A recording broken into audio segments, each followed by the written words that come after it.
Hello बच्चों, कैसे हो आप लोग। उम्मीद करता हूं सब लोग बहुत बढ़िया रहेंगे। दोस्तों बहुत बहुत स्वागत है आप लोगों का कॉस्टिंग के आरटीपी सीरीज के अंदर। दोस्तों आज के इस सेशन में हम लोग डिस्कस करने वाले हैं रिवीजन टेस्ट पेपर मई 2023 का कॉस्टिंग का। ये जो आरटीपी है ये अच्छे से आप लोग को करके जाना है। इनफैक्ट सभी सब्जेक्ट का जो आरटीपी है आपको अच्छे से करके जाना है। आप एक्सपेक्ट कर सकते हो कि यहां से आपके पास कम से कम नहीं तो 15-20% पेपर आ ही जाता है, राइट। तो मेक श्योर कि आप आरटीपी अच्छे से करके जा रहे हो हर एक सब्जेक्ट का। विदाउट वेस्टिंग एनी टाइम हम लोग हमारा इस सेशन को स्टार्ट करते हैं। हम लोग सारे के सारे क्वेश्चंस अच्छे तरीके से एनालाइज करेंगे, डिस्कस करेंगे। जितनी भी इंपॉर्टेंट एडजस्टमेंट्स होंगी उनको सॉल्व करते हुए चलेंगे। पूरा क्वेश्चन नहीं बनाएंगे, इतना टाइम नहीं है हम लोग के पास। हम सिर्फ क्वेश्चन को अच्छे तरीके से एनालाइज करेंगे, उसके सारे इंपॉर्टेंट पॉइंट को डिस्कस करेंगे और जितने भी वर्किंग नोट्स इंपॉर्टेंट होंगी, जितनी इंपॉर्टेंट कैलकुलेशंस होंगी, वो सब हम लोग अपने पास करते हुए चलेंगे। आप भी अपने साथ कॉपी पेन कैलकुलेटर लेकर बैठेंगे। मेरे साथ साथ जितनी भी इंपॉर्टेंट कैलकुलेशन है वो आप अपने रजिस्टर पे, नोटबुक पे सॉल्व करेंगे और चेक करेंगे कि सॉल्यूशन में वो चीजें हो रही हैं कि नहीं हो रही है। आइए स्टार्ट करते हैं। पहला क्वेश्चन आपके पास निकल कर आता है मटेरियल कॉस्टिंग का। Reliable India private limited is a startup company engaged in manufacturing of agrotech product from a raw material which is purchased at rupees 190 per kg। तो हमारा रॉ मटेरियल का प्राइस हमको दिया हुआ है 190 पर KG. The company incurs handling cost of 1470 plus a freight of 770 पर order. ये आपको कौन सी इंफॉर्मेशन दे दी गई है सर? ये आपको ऑर्डरिंग कॉस्ट की इंफॉर्मेशन दे दी गई है कि कंपनी जब ऑर्डर प्लेस करती है तो 1470 का हैंडलिंग और 770 का फ्रेट इनकर करती है। यानी कि सर हमारे पास 2240 की ऑर्डरिंग कॉस्ट आ रही है। The incremental carrying cost of inventory of the raw material is rupees 3 per kg per month. In addition, the cost of working capital finance on the investment in the inventory of the raw material is rupees 20 per kg per annum। अब ये आपको carrying cost का data दिया हुआ है। Carrying cost के लिए क्या कह रहा है कि सर आपकी जो रॉ मटेरियल की कैरिंग कॉस्ट है, मतलब जो होल्ड करना पड़ता है, स्टोरेज का खर्चा, वो 3 रुपए पर केजी पर मंथ आता है। तो अगर इसको एनुअल में कन्वर्ट करेंगे, क्योंकि carrying cost per unit per annum होती है, तो 3 × 12 कर देंगे।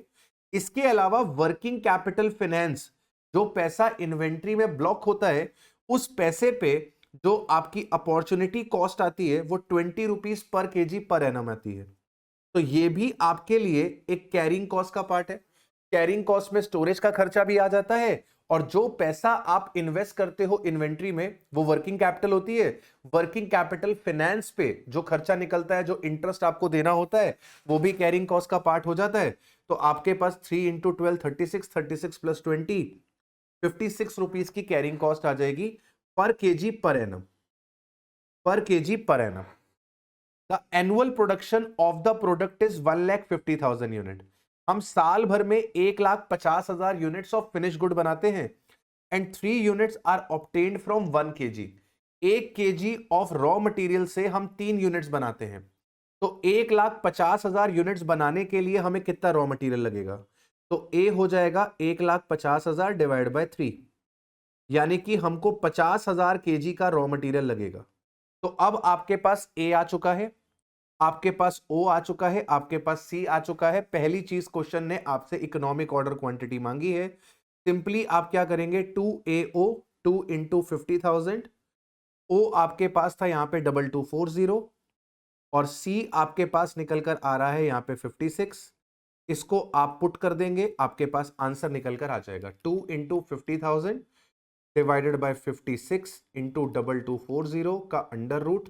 इसको आपने सॉल्व किया तो आपके पास 2000 केजी का ईओक्यू निकल कर आ जाएगा। तो आपके पास 2000 केजी का ईओक्यू निकल कर आ चुका है। तो पहला काम हमने कर लिया, 2000 का ईओक्यू आ गया। How frequently company should order for the procurement to be placed, मतलब अगला ऑर्डर कितने दिन में जाएगा या दो ऑर्डर्स के बीच में टाइम गैप कितना होगा। तो यहां पर सिंपली अपन क्या करते हैं, अपन 365 को डिवाइड करा देते हैं नंबर ऑफ ऑर्डर से। तो अगर आपको साल भर में 50,000 केजी चाहिए और आप एक बार में 2000 केजी मंगा रहे हो, मतलब आप कितने ऑर्डर दे रहे हो? इसका मतलब आप 25 ऑर्डर दे रहे हो। साल में 365 दिन होते हैं, 365 दिन में आप 25 ऑर्डर देते हो, तो सर एक ऑर्डर आप कितने दिन में देते हो? 365 डिवाइड बाय 25, 14.60। तो दो ऑर्डर्स के बीच में जो टाइम गैप है वो 14.60 का है, या फिर जो फ्रीक्वेंसी है वो ये है कि हम हर 14.60 पे ऑर्डर प्लेस करते हैं। तो आपके नंबर ऑफ ऑर्डर्स 25 आ गए, आपकी जो फ्रीक्वेंसी आ रही है 14.4 आ गई। 14.4 कैसे आ गई? इन्होंने 360 डेज ले लिया। क्वेश्चन में क्या 360 डेज लेने के लिए बोला गया था? हाँ जी सर, क्वेश्चन में 360 डेज लेने के लिए बोला गया था, तो आप 365 की जगह अगर 360 रख लेंगे तो 14.40 के हिसाब से आंसर आ जाएगा। If the company proposes to rationalize the placement of order on quarterly basis, determine the percentage of discount in the price of raw material should be negotiated. Company अगर क्वार्टरली ऑर्डर प्लेस करे तो company अपने supplier से कितना discount मांगे कि उसे quarterly order place करने में कोई तकलीफ ना आए। तो आपको अच्छे से पता है कि अगर आप ईओक्यू पे मंगाते हो तो आपकी जो टोटल ऑर्डरिंग कॉस्ट है और कैरिंग कॉस्ट है वो मिनिमम रहती है। अगर आप इसके बियॉन्ड जाते हो, अगर आप ईओक्यू के अलावा और कोई क्वांटिटी का ऑर्डर प्लेस करोगे तो आपकी ordering cost and carrying cost का जो टोटल है वो इंक्रीज हो जाएगा। तो अगर आप क्वार्टरली ऑर्डर प्लेस करने पे जाओगे तो आपकी ऑर्डरिंग एंड आपकी जो कैरिंग कॉस्ट है वो इंक्रीज हो जाएगी, और जितना ऑर्डरिंग और कैरिंग कॉस्ट आपका इंक्रीज होगा उतने का ही आप डिस्काउंट मांगोगे। मतलब कहने का क्या है, जैसे अगर अभी अगर आप ईओक्यू पे ऑर्डर कर रहे हो तो आपकी ऑर्डरिंग कॉस्ट और आपकी जो कैरिंग कॉस्ट है उसका एक शॉर्टकट फॉर्मूला होता है 2AOC का अंडर रूट। ये आपके पास OC प्लस CC आ जाएगी। तो 2 इंटू 50,000, ऑर्डरिंग कॉस्ट कितनी है आपके पास? ऑर्डरिंग कॉस्ट है 2240 और कैरिंग कॉस्ट है आपके पास 56। 2AOC का अंडर रूट करोगे तो आपके पास ईओक्यू पे ऑर्डरिंग कॉस्ट और कैरिंग कॉस्ट का सम आ जाएगा। 2 इंटू 50,000 इंटू 2240 इंटू 56, इसका अगर आप अंडर रूट करोगे तो आपके पास 1,12,000 आ जाएगा। और आपको अच्छे से पता है ईओक्यू पे ऑर्डरिंग कॉस्ट और कैरिंग कॉस्ट सेम होती है, तो इसका मतलब आपकी ऑर्डरिंग कॉस्ट और जो कैरिंग कॉस्ट है वो 56,000 ईच आ जाएगी। दोनों बराबर बराबर होती हैं ईओक्यू में, तो आपकी 56,000 की ऑर्डरिंग कॉस्ट है और 56,000 की कैरिंग कॉस्ट है। कहने का मतलब यहां पर अभी आपका ऑर्डरिंग और कैरिंग कॉस्ट 1,12,000 है ईओक्यू पे। अब अगर आप क्वार्टरली ऑर्डर प्लेस करते हो, अगर आप क्वार्टरली ऑर्डर प्लेस करते हो तो आपका ऑर्डर साइज क्या होगा? आपको साल भर में 50,000 केजी चाहिए और एक बार में आप कितना मंगाने वाले हो? एक बार में आप 12,500 केजी मंगाने वाले हो। अब आपकी ऑर्डरिंग कॉस्ट कितनी आएगी? आप 4 ऑर्डर प्लेस करोगे, हर ऑर्डर पे 2240 का खर्चा आता है, यानी कि आपका खर्चा आएगा 8960 का।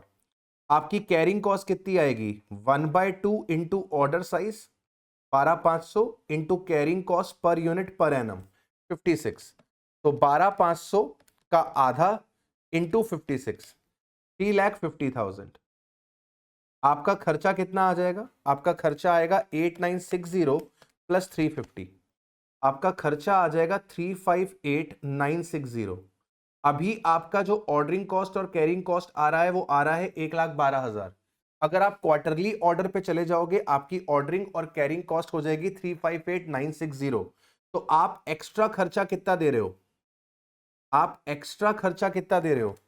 1,12,000। आप एक्स्ट्रा खर्चा दे रहे हो 246,960।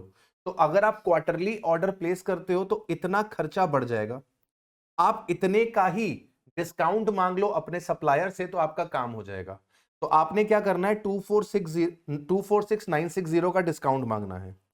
आपने 246,960 का डिस्काउंट मांगना है। डिस्काउंट किस पे मांगोगे? परचेज प्राइस पे।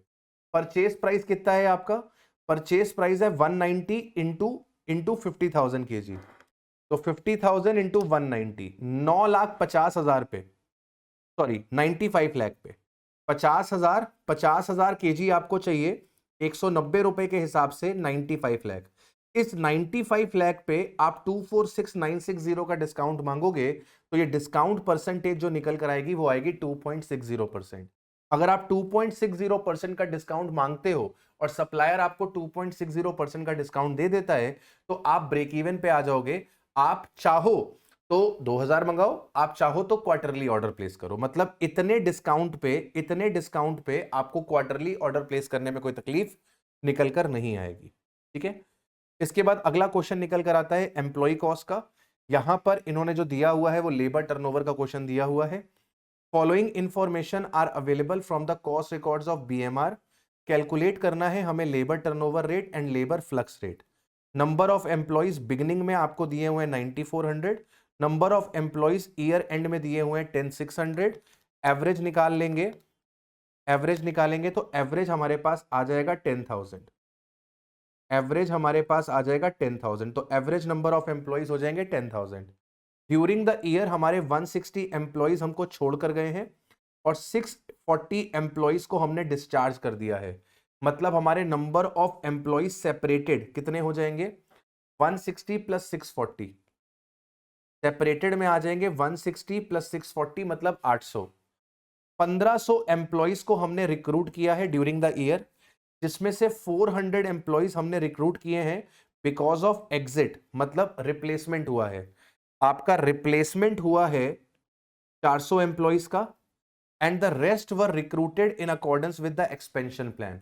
तो एक्सपेंशन की वजह से जो आपके न्यू ज्वाइनीज हैं वो आ रहे हैं 1100, वो आ रहे हैं 1100। 1500 आपने टोटल रखे हैं, जिनमें से 400 आपने जो वैकेंसीज क्रिएट करी थी उनकी जगह पे रिप्लेस करे, बाकी के 1100 एक्सपेंशन प्लान की वजह से आए। तो अब अगर आप लेबर टर्नओवर रेट सेपरेशन से निकालोगे तो लेबर टर्नओवर अगर आप सेपरेशन से निकालोगे तो आपके 800 एम्प्लॉइज गए हैं, 800 को 10,000 से डिवाइड कर दो, 800 को 10,000 से डिवाइड कर दो, यानी कि आपका लेबर टर्नओवर सेपरेशन से 8% आ जाएगा। अगर रिप्लेसमेंट से निकालोगे तो रिप्लेसमेंट में आपके पास कितना आ जाएगा, 400 आपने रिप्लेस करे हैं, 400 डिवाइड बाय 10,000, 400 डिवाइड बाय 10,000 ये आपके पास 4% आ जाएगा। अगर आप फ्लक्स लगाओगे तो फ्लक्स में जो सेपरेट हुए हैं वो भी आते हैं, जो रिप्लेस हुए हैं वो भी आते हैं और जो न्यू ज्वाइनीज है वो भी आते हैं। तो सर सेपरेट हुए हैं आपके पास 800, रिप्लेस हुए हैं 400 और जो न्यू ज्वाइनीज आए हैं वो है 1100 डिवाइडेड बाय 10,000। इसको अगर आप सॉल्व करोगे तो आपके पास निकल कर आएगा 20%। तो सेपरेशन मेथड से आ जाएगा आपके पास 8%, सेपरेशन मेथड से आ जाएगा 8%, रिप्लेसमेंट मेथड से आ जाएगा 4% और फ्लक्स मेथड से आपके पास निकल कर आएगा, आई थिंक मैंने कैलकुलेशन में गलती कर दी, 800 प्लस 1500 2300, ये आपके पास आएगा, सॉरी 23%। ठीक है, 800 प्लस 1500 ये आ जाएगा आपके पास 23%। ठीक है मालिक, ठीक है, बिल्कुल इजी था। चलिए अब अगला क्वेश्चन निकल कर आता है ओवरहेड्स का। ओवरहेड्स में सैंडी लिमिटेड एक मैन्युफैक्चरिंग कंपनी है, इसके 3 प्रोडक्शन डिपार्टमेंट है, ए है, बी है और सी है, और इसके 2 सर्विस डिपार्टमेंट है, एक्स और वाई। तो A B C production department है, एक्स और वाई सर्विस डिपार्टमेंट है। The following is budget for the month of दिसंबर। हमारे पास डायरेक्ट मटेरियल और डायरेक्ट वेजेस का खर्चा दिया हुआ है, ए का, बी का, सी का, एक्स का और वाई का। हमारे पास फैक्ट्री का रेंट दिया हुआ है 640, ये हमको अपोर्शन करना होगा। पावर का खर्चा दिया हुआ है, ये हमको अपोर्शन करना होगा। डेप्रिसिएशन का खर्चा दिया है, ये अपोर्शन करना होगा। ओवरहेड्स का खर्चा दिया हुआ है, ये अपोर्शन करना होगा। एडिशनल डिटेल्स दे दी है, एरिया दे दिया है, कैपिटल वैल्यू ऑफ असेट दे दी है, मशीन आवर्स दे दिए हैं, horse power of the machine hours दे दिए हैं। Apportionment of expenses, service department X अपना 72% खर्चा ए को देता है, 24 बी को देता है, 48 सी को देता है, 16 वाई को देता है। तो सर इस रेशियो में हम एक्स के खर्चे को बांट देंगे। वाई अपना खर्चा 96 ए को देता है, 56 बी को देता है, 8 एक्स को देता है। तो यहां पे एक्स वाई को सर्विस दे रहा है, वाई एक्स को सर्विस दे रहा है, मतलब कि यहां पर आपका कौन सा मेथड लग रहा है, रेसिप्रोकल मेथड लग रहा है। ठीक है, प्रिपेयर करना है statement showing the distribution of overheads to various department, मतलब हमें यहां पे प्राइमरी डिस्ट्रीब्यूशन करना है। इसके बाद प्रिपेयर करना है statement showing the redistribution of service department expenses to production department using repeated distributed method. Repeated distribution method से हमें सेकेंडरी डिस्ट्रीब्यूशन करना है, हमें सेकेंडरी डिस्ट्रीब्यूशन करना है रिपीटेड डिस्ट्रीब्यूशन मेथड से। ऑल्सो हमें कैलकुलेट करना है machine hour rate for the production department A B and C. A B C का हमें मशीन आर रेट भी निकालना है, ठीक है। तो अब देखिए, अगर आपके पास प्रोडक्शन डिपार्टमेंट का डायरेक्ट मटेरियल और डायरेक्ट वेजेस दिया है, तो बेटा ये आपके प्राइम कॉस्ट का पार्ट होता है, तो ये खर्चा आपके प्राइम कॉस्ट का पार्ट बनेगा। ये वाला जो खर्चा है ये आपका प्राइम कॉस्ट का पार्ट बनेगा, ठीक है। ये आपके ओवरहेड्स के डिस्ट्रीब्यूशन में नहीं आएगा, लेकिन जो सर्विस डिपार्टमेंट का मटेरियल का खर्चा है और जो सर्विस डिपार्टमेंट का लेबर का खर्चा है, ये रीअपोर्शनमेंट में जाएगा, ये रीअपोर्शनमेंट में जाएगा टू एबीसी प्रोडक्शन डिपार्टमेंट को। इसको रीअपोर्शन किया जाएगा प्रोडक्शन डिपार्टमेंट के अंदर। तो ये जो है ये डिस्ट्रीब्यूशन स्टेटमेंट का पार्ट बनेगा, लेकिन ये आपके डिस्ट्रीब्यूशन स्टेटमेंट का पार्ट नहीं बनेगा। अब फैक्ट्री का रेंट आप किस किस बेसिस पे बांटोगे? फैक्ट्री का रेंट आप एरिया के बेसिस पे डिवाइड करोगे। एरिया आपको दिया हुआ है 800 400 800 400 800, मतलब 2 1 2 1 2 2 1 2 1 2 2 1 2 1 2 के रेशियो में हम इसे डिस्ट्रीब्यूट कर देंगे, ठीक है। पावर का खर्चा कैसे जाएगा? पावर का खर्चा जाएगा machine hour into horse power के रेशियो में, machine hour into horse power के रेशियो में। अगर आपके पास हॉर्स पावर ना होती तो मशीन आर के बेसिस पे बांट देते, मशीन आर ना होते तो हॉर्स पावर के बेस पे बांट देते। लेकिन अगर क्वेश्चन में मशीन आर और हॉर्स पावर दोनों दे रखे हैं तो हम मल्टीप्लाई कर देते हैं, हॉर्स पावर यूज्ड के बेसिस पे काम होता है, तो machine hour into horse power के रेशियो में बांटा जाएगा। Machine hour into horse power मतलब 1600 into 80, 3200 into 64, 64 into 32, 1600 into 24 and 1600 into 40, ठीक है। इस रेशियो में हम इसको डिस्ट्रीब्यूट कर देंगे। डेप्रिसिएशन का खर्चा किस रेशियो में जाएगा? डेप्रिसिएशन का रेशियो कैपिटल वैल्यू के रेशियो में जाएगा।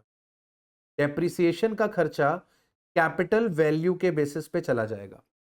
इसके बाद आपका और कोई खर्चा है? हाँ, आपके अदर ओवरहेड्स है। अदर ओवरहेड्स को आप मशीन आर के रेशियो में बांट दोगे, इसको आप मशीन आर के रेशियो में बांट दोगे तो प्राइमरी डिस्ट्रीब्यूशन हो जाएगा।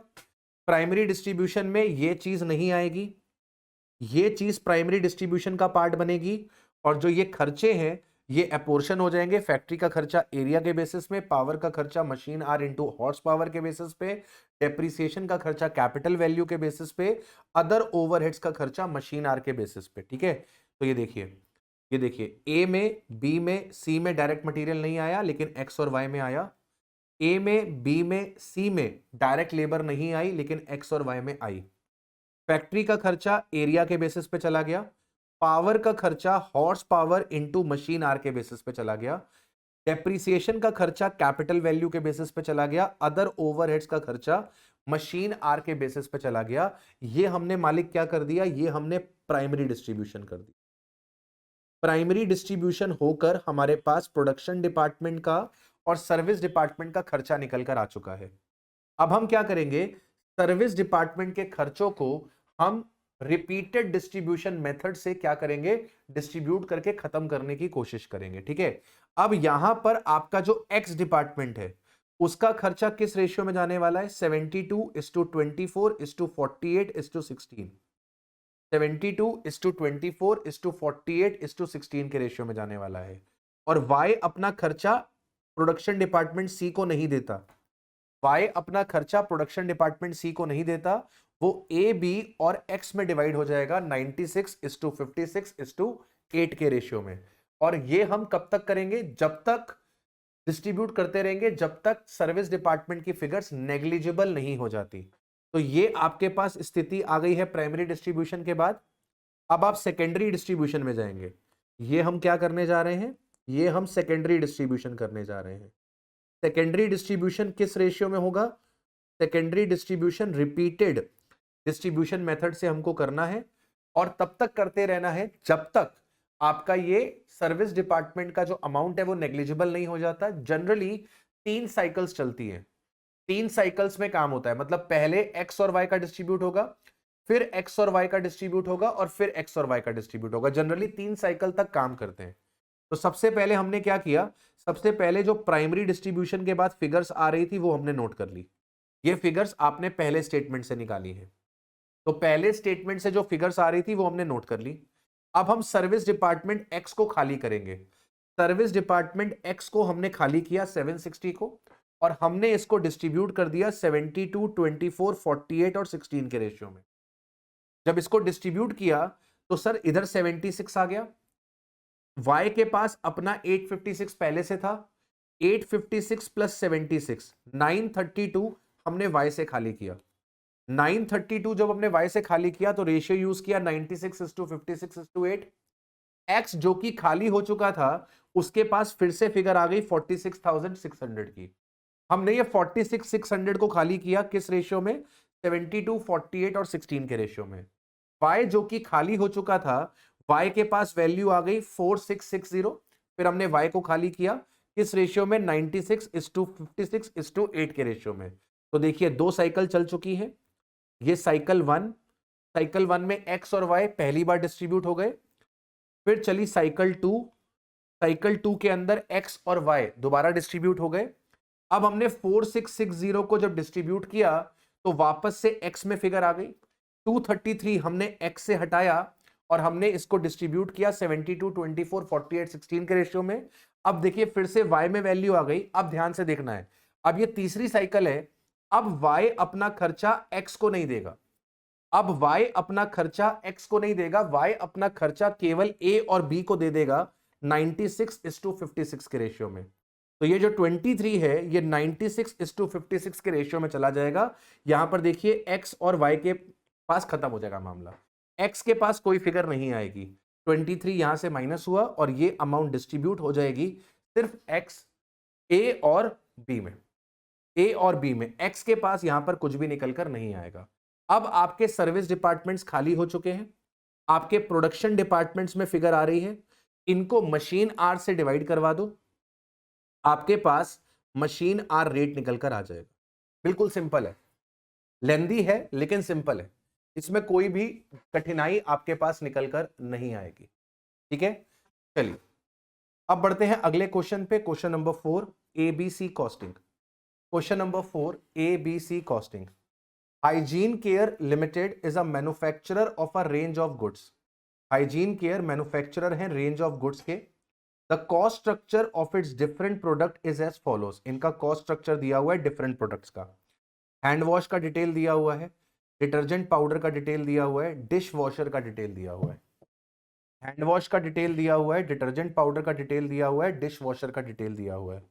हैंड वॉश में मटेरियल, लेबर का खर्चा, प्रोडक्शन ओवरहेड का खर्चा, टोटल कॉस्ट, आपकी यूनिट सोल्ड। तो क्या क्या दिया हुआ है, मटेरियल का खर्चा, लेबर का खर्चा, ओवरहेड का खर्चा, इन तीनों को जोड़ के टोटल कॉस्ट का खर्चा, और कितनी क्वांटिटी हमने प्रोड्यूस करी है इसके बारे में क्वेश्चन ने आपको बता दिया है। Hygiene care limited was absorbing the overheads on the basis of direct labour hour. तो अभी तक हम क्या कर रहे थे, अभी तक हम ओवरहेड्स को एब्जॉर्ब कर रहे थे डायरेक्ट लेबर आर्स के बेसिस पे। Management accounted has suggested that the company should introduce ABC system and has identified the cost driver and the cost pool as follows। अब ये ट्रेडिशनल मेथड से हटकर एबीसी कॉस्टिंग लेकर आना चाहते हैं। तो एबीसी कॉस्टिंग के लिए इन्होंने खर्चा और उसका कॉस्ट ड्राइवर और उसका कॉस्ट पूल आइडेंटिफाई कर लिया। तो हमारा कॉस्ट पूल है गुड्स रिसीविंग। गुड्स रिसीविंग का खर्चा चलता है नंबर ऑफ डिस्पैच ऑर्डर्स के बेसिस पे। इंस्पेक्शन का खर्चा चलता है प्रोडक्शन रन के बेसिस पे। डिस्पैचिंग का खर्चा चलता है डिस्पैच ऑर्डर के बेसिस पे। स्टोरेज कॉस्ट का खर्चा चलता है number of batches of material के बेसिस पे। ये आपको खर्चा दिया हुआ है और नीचे आपको बता दिए गए हैं कितने बैच मटेरियल, कितने डिस्पैच ऑर्डर, कितने प्रोडक्शन रन, कितने डिस्पैच ऑर्डर चल रहे हैं हैंड वॉश के, डिटर्जेंट पाउडर के और डिश वॉशर के। तो बेसिकली करना क्या है, ये वाला जो 8,88,000 का खर्चा है वो डिस्पैच ऑर्डर में जाएगा। तो डिस्पैच ऑर्डर का रेशियो क्या है, 600:900:10,000। तो ये खर्चे को हम किस पे डिवाइड कर देंगे, 60:90:10,000 100 के रेशियो में डिवाइड कर देंगे, ठीक है। इस खर्चे को 60, 90, 100 के बेसिस पे डिवाइड कर देंगे। इसके बाद आपके पास इंस्पेक्शन का खर्चा है। इंस्पेक्शन का खर्चा प्रोडक्शन रन पे चल रहा है। प्रोडक्शन रन दिया हुआ है 1500, 2100 और 2400। तो इसको हम किस रेशियो में डिवाइड कर देंगे? 15:21:24 के रेशियो में डिवाइड कर देंगे, ठीक है। इसके बाद आपका डिस्पैचिंग का खर्चा नंबर ऑफ डिस्पैच ऑर्डर पे चल रहा है। नंबर ऑफ डिस्पैच ऑर्डर्स कितने हैं आपके पास? Number of dispatch orders, number of dispatch orders, number of dispatch orders है आपके पास 360, 540 एंड 600। 360, 540 एंड 600। तो 36:54:60, 36:54:60 के रेशियो में इसको डिवाइड कर देंगे। एंड आपका स्टोरेज का खर्चा है number of batches of material के केसेस में। Number of batches of material है 72, 78, 90। 72, 78, 90। इस बेसिस पे आपके ओवरहेड्स के खर्चों को एलोकेट कर दिया जाएगा। कैलकुलेट करना है activity based production cost of all the 3 products. हमें एक्टिविटी बेस्ड कॉस्टिंग करके तीनों प्रोडक्ट्स की कॉस्ट आइडेंटिफाई करनी है। तो बेटा डायरेक्ट मटेरियल में और डायरेक्ट लेबर में कोई चेंज नहीं आएगा। डायरेक्ट मटेरियल और डायरेक्ट लेबर जितना पहले आ रहा था उतना ही बाद में आएगा। तो ये 195 पहले आ रहा था, बाद में भी इतना ही आएगा। ये 180 पहले आ रहा था, बाद में भी उतना ही आएगा। ये 195 पहले आ रहा था, बाद में उतना ही आएगा। चेंज कहां आने वाला है? चेंज आने वाला है आपके इस प्रोडक्शन ओवरहेड में। पहले प्रोडक्शन ओवरहेड की रिकवरी लेबर आर के बेसिस पे होती थी। अब हमारे प्रोडक्शन ओवरहेड्स की रिकवरी इन रेशियो में होने वाली है।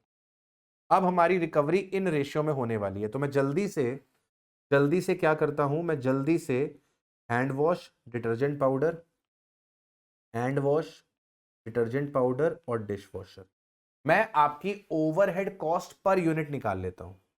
मैं ओवरहेड कॉस्ट पर यूनिट निकाल लेता हूं as per ABC. As per ABC, ABC costing के हिसाब से मेरा कितना खर्चा आएगा, ठीक है। मैं जरा प्रेजेंटेशन पे उतना ध्यान नहीं दे रहा हूं। ये वाले 8,88,000 किस रेशियो में जाएंगे? 60, 90, 100 के रेशियो में जाएंगे। या मैं सीधे नाम लिख देता हूं। आपका गुड्स रिसीविंग का खर्चा, गुड्स रिसीविंग का जो ये खर्चा था 8,80,000, 60 + 90 + 100, 250। 888 divide by 250 into 60, 213,120, 213,120 divided by 60 into 90, 319,680 divide by 90, 200, 3,55,002। ठीक है, ये हमारा गुड्स रिसीविंग का खर्चा हो गया। इंस्पेक्शन का खर्चा 2682, 15 + 21 + 24, 60। 2682 को 60 से डिवाइड कर दिया into 15, 670,500 divided by 15 into 21, 938,700 divided by 21 into 24, 1072,800। ठीक है, इसके बाद अगला खर्चा था डिस्पैचिंग का।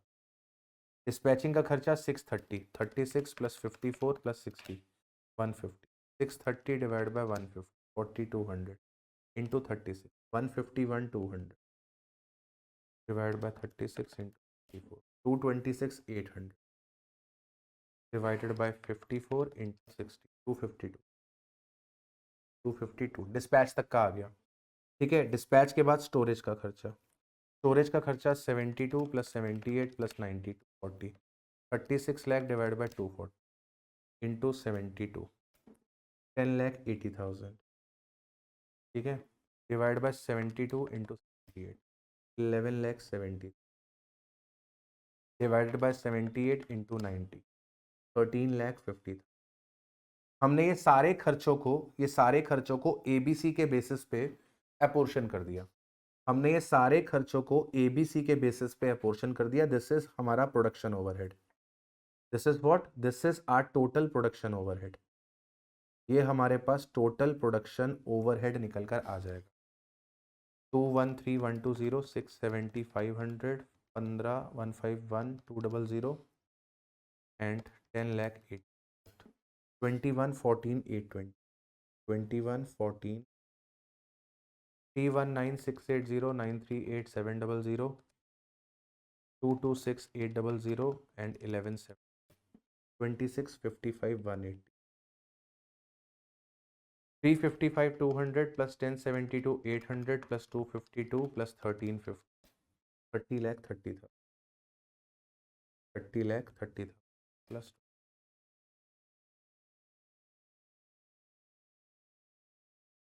ठीक है। हमने ये खर्चे बांट दिए। ये खर्चे बांटने के बाद हमें क्या करना है, हमें इनकी क्वांटिटी प्रोड्यूस से इनको डिवाइड करा दे। क्वांटिटी कितनी कितनी प्रोड्यूस हुई है, 30 60 एंड 90। यहाँ पे हमने 30,000 यूनिट्स बनाई है, यहाँ पे हमने 60,000 यूनिट्स बनाई है और यहाँ पर हमने 90,000 यूनिट्स। तो हमारे पास कॉस्ट पर यूनिट आ जाएगी, ठीक है। 30,30,000 डिवाइड बाय 90,000 तो आ जाएगी 33.67। 26,55,180 डिवाइड बाय 60,000 ये आ जाएगी 44.253। इसके बाद 2114,820 डिवाइड बाय 30,000 70.49। तो ये हमारे पास क्या निकल कर आ गया, ये हमारे पास ओवरहेड निकल कर आ गया पर यूनिट एबीसी के हिसाब से। इसमें हमें कुछ नहीं करना, अब इसमें हमें बस ये वाली जो प्राइम कॉस्ट है पर यूनिट वो ऐड कर देनी है, क्योंकि मटेरियल और लेबर की कॉस्ट में कोई खर्चा फर्क नहीं आएगा। एबीसी के बेसिस पे देखिए 70.49 हमारी भी 70.49 आ रही थी, ठीक है। इसके बाद 44.25 हमारी भी 44.25 आ रही है, 33.67 हमारी भी 33.67 आ रही है। अब इसमें क्या करना है, इसमें आपको प्राइम कॉस्ट ऐड करनी है, मटेरियल और लेबर की कॉस्ट। तो 195, 180 और 195 यही चीज़ मैं आपको ऐड करने के लिए बोल रहा था, 195, 180 और 190। तो इस वाली फिगर में जब आप ये प्राइम कॉस्ट को ऐड कर दोगे तो आपके पास क्या निकल कर आ जाएगा, आपके पास प्रोडक्शन कॉस्ट निकल कर आ जाएगी एज पर एबीसी। बहुत ही आसान सा क्वेश्चन। चलिए अब आगे बढ़ते हैं, क्वेश्चन नंबर 5 की बात करते हैं। कॉस्ट शीट का क्वेश्चन है, from the following data of Motilal limited हमें कैलकुलेट करके देना है यहाँ पे कॉस्ट ऑफ प्रोडक्शन, हमें सीओपी निकालना है। तो कॉस्ट शीट के थ्रू हमें सीओपी निकालना है। Repair maintenance paid for plant and machinery, ये किसका खर्चा है सर, ये फैक्ट्री ओवरहेड का खर्चा है। Insurance premium paid for inventory, हमने इन्वेंट्री के लिए इंश्योरेंस प्रीमियम पे करा है, तो ये भी क्या है, फैक्ट्री ओवरहेड। अगर हम इन्वेंट्री खरीद रहे होते, सप्लायर के प्रेमाइसिस से उसे अपने प्रेमाइसिस पर ला रहे होते और तब हमने इंश्योरेंस करवाया होता, तो वो आपके मटेरियल कॉस्ट का पार्ट बनता, डायरेक्ट मटेरियल की कॉस्ट का पार्ट बनता, मतलब वो प्राइम कॉस्ट में चला जाता। लेकिन जो इन्वेंट्री फैक्ट्री में पड़ी हुई है, उस इन्वेंट्री का अगर आप इंश्योरेंस करवाते हो तो फिर वो फैक्ट्री ओवरहेड होती है। Insurance premium paid for plant and machinery, ये भी फैक्ट्री ओवरहेड का पार्ट है। Raw material purchase, opening stock of raw material और closing stock of raw material, इन तीनों की मदद से आपके पास डायरेक्ट मटेरियल कंज्यूम्ड निकल आएगा। वेजेस पेड आपको दिए हुए हैं, तो ये आपके लिए प्राइम कॉस्ट का पार्ट बन जाएंगे, ये डायरेक्ट वेजेस हैं। वैल्यू ऑफ ओपनिंग और क्लोजिंग डब्ल्यूआईपी दी हुई है, ये आपकी फैक्ट्री कॉस्ट निकालने में काम में आ जाएगी। क्वालिटी कंट्रोल का खर्चा दिया है, ये कॉस्ट ऑफ प्रोडक्शन निकालने में काम आएगा। रिसर्च एंड डेवलपमेंट का खर्चा दिया है, कॉस्ट ऑफ प्रोडक्शन निकालने में काम में आएगा। Administrative cost factory and production की है, ये कॉस्ट ऑफ प्रोडक्शन निकालने के काम में आएगा। जो अदर्स वाला है, ये कॉस्ट ऑफ सेल्स निकालने में काम में आता है, सीओजीएस में ऐड होता है, ठीक है। इसके बाद amount realise by selling the scrap generated during the manufacturing process, तो जब कॉस्ट ऑफ प्रोडक्शन निकाल रहे होते हैं तब इसको माइनस करते हैं। प्रोडक्शन प्रोसेस से जो वेस्ट निकलता है, उस वेस्ट को जब आप बेचते हो तो वहां से जो आपको अमाउंट मिलती है वो सीओपी में से माइनस होती है। प्राइमरी जो पैकिंग कॉस्ट होती है, packing cost necessary to preserve the goods for the processing, primary जो पैकिंग कॉस्ट होती है वो कॉस्ट ऑफ प्रोडक्शन निकालने में ऐड होती है। Salary paid to director cost of sales का पार्ट होता है। तो अब जल्दी से अगर हम लोगों को यहाँ पे कॉस्ट ऑफ प्रोडक्शन निकालना है तो हम लोग कहाँ से शुरू करेंगे, हम लोग शुरू करेंगे डायरेक्ट मटेरियल से। तो यहाँ से आपके पास क्या आ जाएगा, डायरेक्ट मटेरियल कंज्यूम्ड। 64 लाख में 288 प्लस करेंगे और 446 माइनस कर देंगे, 6242। तो मैं यहीं पे बगल में बना लेता हूँ, डायरेक्ट मटेरियल कंज्यूम्ड 6242 आ रहा है। इसमें डायरेक्ट वेजेस को मैं ऐड कर देता हूँ। डायरेक्ट वेजेस मेरे पास गिवन है 23,20,000 के। तो 23,20,000 के डायरेक्ट वेजेस आ गए। क्वेश्चन में डायरेक्ट एक्सपेंसेस थे नहीं, तो यही प्राइम कॉस्ट हो जाएगी 8562। अब इसमें फैक्ट्री ओवरहेड ऐड करेंगे। रिपेयर का खर्चा ऐड होगा 980,500, रिपेयर मेंटेनेंस का खर्चा ऐड होगा 980,500, इंश्योरेंस प्रीमियम का 26,000 रुपये ऐड करें। इंश्योरेंस किसका करवाया है? इंश्योरेंस करवाया है इन्वेंट्री का।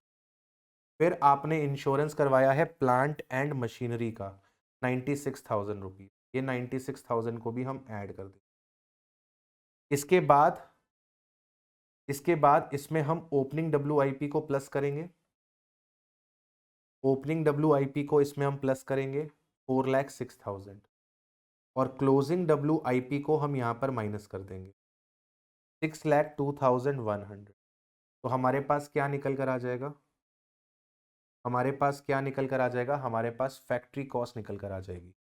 प्लस कर देंगे 980,500, प्लस करेंगे 96, प्लस करेंगे 8562 में प्लस करेंगे 980,500, प्लस करेंगे 26, प्लस करेंगे 96, प्लस करेंगे 4,06,000, माइनस करेंगे 6,02,100, 94,68,400, 94,68,400 की फैक्ट्री कॉस्ट है। अब फैक्ट्री कॉस्ट में हम लोग ऐड कर देंगे क्वालिटी कंट्रोल का खर्चा 86,000, रिसर्च एंड डेवलपमेंट का खर्चा 92,600, एडमिन ओवरहेड जो प्रोडक्शन से रिलेटेड है 9 लाख रुपीज। ये तीनों चीज़ें आपने ऐड कर दी, ऐड कर दिया, और आपने ये भी ऐड 1160 नहीं आएगा। इसके बाद जो स्क्रैप रियलाइज हुआ है 9200, ये माइनस होगा, और प्राइमरी पैकिंग 10,200 ऐड हो जाएगी। तो इसमें प्राइमरी पैकिंग 10,200 ऐड कर देते हैं, और जो स्क्रैप से पैसा रियलाइज हुआ है 9,200 वो माइनस कर देते हैं। जो रिजल्ट आएगा वो CO प्लस हो जाएगा 86,000, प्लस हो जाएगा 92,600, प्लस हो जाएगा 90, प्लस हो जाएगा 10,200, माइनस हो जाएगा 9,200, 9738 आपके पास COP आनी चाहिए। अगर हमने सब सही किया होगा तो हमारा आंसर आएगा, जो कि नहीं आ रहा है। कहीं ना कहीं प्लस माइनस में हमसे हो गई है बेटा जी गलती। सर ये 6242 ठीक आ रहा है, 8562 ठीक आ रहा है, कहाँ पे गलती कर दी भाई? फैक्ट्री कॉस्ट में गलती करी क्या? उन्होंने फैक्ट्री कॉस्ट निकाली है। एक बार कैलकुलेशन चेक कर लेते हैं, अदरवाइज हमारा पूरा मामला ठीक है। ठीक है, ज़रा कैलकुलेशन में कुछ 19-20 हुआ है, क्योंकि छोड़ा तो हमने कुछ है ही नहीं मालिक। 8562 plus 980,500 plus 26,000 plus 96,000 plus 4,06,000 minus 6,02,100, 94,68,400 plus 8,000 plus 92,600 plus 9 lakh. I think मैंने यहाँ पे 90,000 ऐड कर दिया, ये 9 लाख था। ठीक है, यहीं पे गलती हो गई मालिक, एक जीरो और ऐड होगा, प्लस 9 लाख प्लस 10,200 माइनस 9,200, 1,05,48,000, 1,05,48,000, 1,05,48,000। बस ये जीरो लगाने के चक्कर में मामला गड़बड़ हो, एक जीरो लगाने के चक्कर में मामला गड़बड़ हो गया। 1,05,48,000। ठीक है, जब जल्दी जल्दी चीज़ें कर रहे होते हैं ना, तो कई बार ये छोटी छोटी मिस्टेक्स हो जाती है, पर कोई बात नहीं, हमने पूरा फॉर्मेट ठीक बनाया था। एक एक चीज़ जो लेनी चाहिए थी वो ले ली थी, बस ये 9 लाख लेना चाहिए था और जल्दी जल्दी में 90,000 हो गया। कोई बात नहीं सेनोरिटा, बड़े बड़े शहरों में छोटी छोटी बातें होती रहती हैं, इनको दिल पे नहीं लगाते। चलिए अब जल्दी से चलते हैं अगले क्वेश्चन पे, जिसका नंबर है क्वेश्चन नंबर 6। क्वेश्चन नंबर 6 बात करता है रिकंसिलिएशन की, मतलब कॉस्ट अकाउंटिंग सिस्टम का ये क्वेश्चन है। The financial records of Rewa private limited showed a net profit of 1,69,500। तो आपके फाइनेंशियल रिकॉर्ड्स ने प्रॉफिट डिस्क्लोज किया है 169,500 का। For the year ended 31 March the cost accounts ने डिस्क्लोज किया है नेट लॉस 88,500 का फॉर द सेम पीरियड। तो फाइनेंशियल बुक्स प्रॉफिट दिखा रही हैं, कॉस्ट बुक्स लॉस दिखा रही हैं। For the same period the following information was revealed. ये डिफरेंसेस हमको दिखे हैं। हमें रिकंसिलिएशन स्टेटमेंट बनाना है taking costing net loss as a base. तो कॉस्टिंग के नेट लॉस को बेस बनाएंगे और यहां से हम लोग प्रॉफिट कैलकुलेट करके देंगे फाइनेंशियल रिकॉर्ड्स। ठीक है, तो मैं यहीं पे इस क्वेश्चन को शुरू कर दे रहा हूं। 88,500 हमारे पास आ रहा है, तो ये आ रहा है loss as per cost records,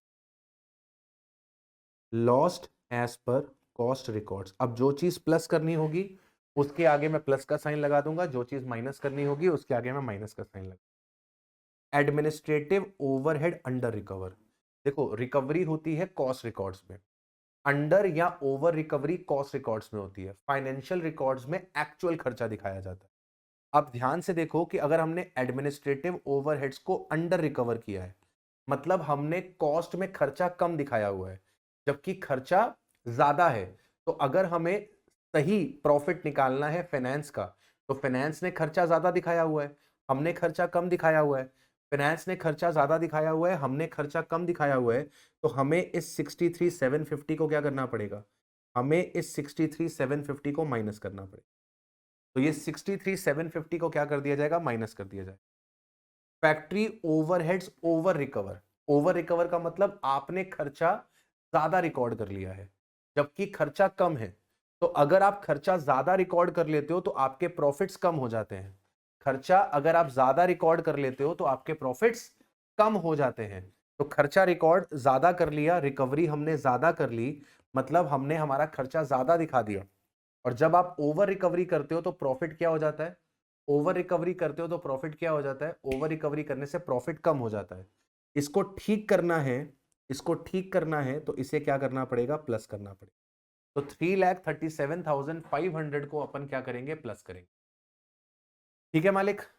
इसके बाद depreciation under charge in the cost account, आपने कॉस्ट अकाउंट में डेप्रीसिएशन का खर्चा कम दिखाया है, फाइनेंशियल रिकॉर्ड्स के बराबर दिखाओगे तो आप अपनी बुक्स में खर्चा रिकॉर्ड करोगे, और जब खर्चा रिकॉर्ड करोगे तो आपका प्रॉफिट कम हो जाएगा, तो इसे आप माइनस करो। डिविडेंड रिसीव्ड, डिविडेंड रिसीव्ड आपकी इनकम बना होगा फाइनेंशियल रिकॉर्ड्स में, डिविडेंड रिसीव्ड कॉस्ट रिकॉर्ड में नहीं आता, तो आपकी कॉस्ट रिकॉर्ड नीचे है और आपके फाइनेंशियल रिकॉर्ड्स ऊपर हैं। कॉस्ट रिकॉर्ड नीचे है, फाइनेंशियल रिकॉर्ड ऊपर है, क्योंकि फाइनेंशियल रिकॉर्ड में 50,000 का डिविडेंड आया हुआ है। तो अगर आपको फाइनेंस का प्रॉफिट निकालना है तो आपको कॉस्ट में 50,000 ऐड करने पड़ेंगे, तो आपने कॉस्ट में ये 50,000 रुपीज क्या कर देने हैं, ऐड कर देने।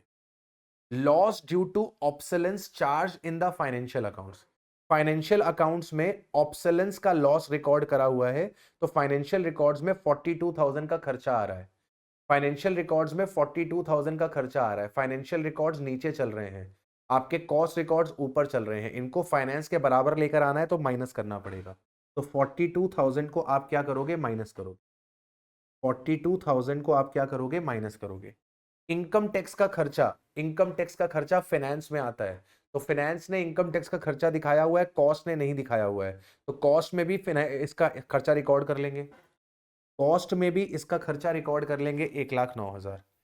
Bank interest credited in the financial statement, bank interest credited in the financial accounts, तो बैंक का इंटरेस्ट आया है, तो फाइनेंस में इंटरेस्ट आया है, तो फाइनेंस ऊपर चली गई है 34,000 से, कॉस्ट नीचे है, कॉस्ट को फाइनेंस के बराबर लाना है तो 34,000 रुपीज ऐड करने पड़ेंगे, तो यहां पर हम यहां पर क्या कर देंगे, इसको प्लस कर देंगे। इसके बाद ओपनिंग स्टॉक की फिगर, कॉस्ट में आ रही है 4,12,500 और फाइनेंस में आ रही है 362,500, मतलब ओवर वैल्यूएशन हो रखा है, कॉस्ट के अंदर ओवर वैल्यूएशन हो रखा है, 4,12,500 माइनस 362,500, हमने 50,000 रुपए ओपनिंग स्टॉक ओवर वैल्यू कर रखा है। अगर ओपनिंग स्टॉक को ओवर वैल्यू कर रहे हैं मतलब हम हमारा खर्चा ज्यादा दिखा रहे हैं, फाइनेंस में 50,000 खर्चा कम आ रहा है, कॉस्टिंग में 50,000 रुपए खर्चा ज्यादा आ रहा है, बराबर लाने के लिए माइनस करना पड़ेगा, तो हम यहां पे 50,000 रुपीज क्या कर देंगे, माइनस कर देंगे। क्लोजिंग स्टॉक अगर आप ध्यान से देखें तो क्लोजिंग स्टॉक आपने अंडर वैल्यू किया हुआ है, क्लोजिंग स्टॉक आपने अंडर वैल्यू किया हुआ है, क्लोजिंग स्टॉक 330 रिकॉर्डेड है फाइनेंस में और हमने 313,750 रिकॉर्ड किया हुआ है, मतलब कॉस्ट रिकॉर्ड में क्लोजिंग स्टॉक अंडर वैल्यूड है 16,250 से। क्लोजिंग स्टॉक क्रेडिट साइड पे आता है, इनकम बढ़ाता है, तो फाइनेंस रिकॉर्ड में 16,250 ज्यादा आ रहे हैं, कॉस्टिंग में 16,250 कम आ रहे हैं, ठीक करने के लिए 16,250 ऐड करने पड़ेंगे, तो हम 16,250 को ऐड करेंगे, 16,250 को हम ऐड कर देंगे। गुडविल रिटर्न ऑफ, फाइनेंस में गुडविल राइट ऑफ करी गई है, फाइनेंस में खर्चा दिखाया गया है, तो सर हम भी खर्चा दिखाएंगे तो इसको माइनस कर देंगे। Notional rent of own premises charge in cost account, cost में 1,50,000 रुपए का खर्चा ज्यादा दिखा दिया है, कॉस्ट में 1,50,000 का खर्चा ज्यादा दिखा दिया जबकि फाइनेंस में नहीं दिखाया हुआ, तो सर हम भी हटा लेंगे। अगर कॉस्ट में खर्चा आ रहा है, फाइनेंस में खर्चा नहीं आ रहा है, तो कॉस्ट से भी हटा लेंगे। प्रोविजन फॉर डाउटफुल डेब्ट हमने क्रिएट किया है फाइनेंस में, फाइनेंस में खर्चा रिकॉर्ड हुआ है, कॉस्ट में रिकॉर्ड नहीं हुआ, प्रॉफिट निकालना है फाइनेंस का, तो ये खर्चे को भी बुक्स में रिकॉर्ड करना पड़ेगा। तो जो फिगर माइनस होनी है उनको माइनस कर देते हैं, बाकियों को प्लस कर देते हैं। प्लस वाली को मैं हाईलाइट कर देता हूं कि ये हमको प्लस करनी है। तो प्लस वाली टोटल 4 फिगरें हैं, माइनस का 88,500 आ रहा है, माइनस का 88,500 आ रहा है, प्लस 337,500 प्लस 50,000 प्लस 34,000 प्लस 16,250। ठीक है, अब इसमें से माइनस करते हैं 63,750, इसमें माइनस करते हैं 65, इसमें से माइनस करते हैं 42, इसमें से माइनस करते हैं 1,09,000, इसमें से माइनस करते हैं 50, इसमें से इसमें से इसमें से इसमें से इसमें से इसमें से इसमें से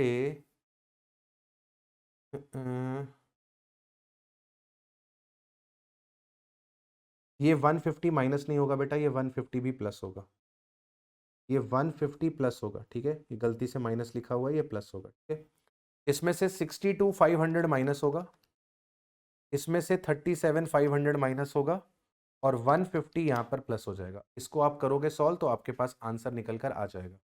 ठीक है, 88,500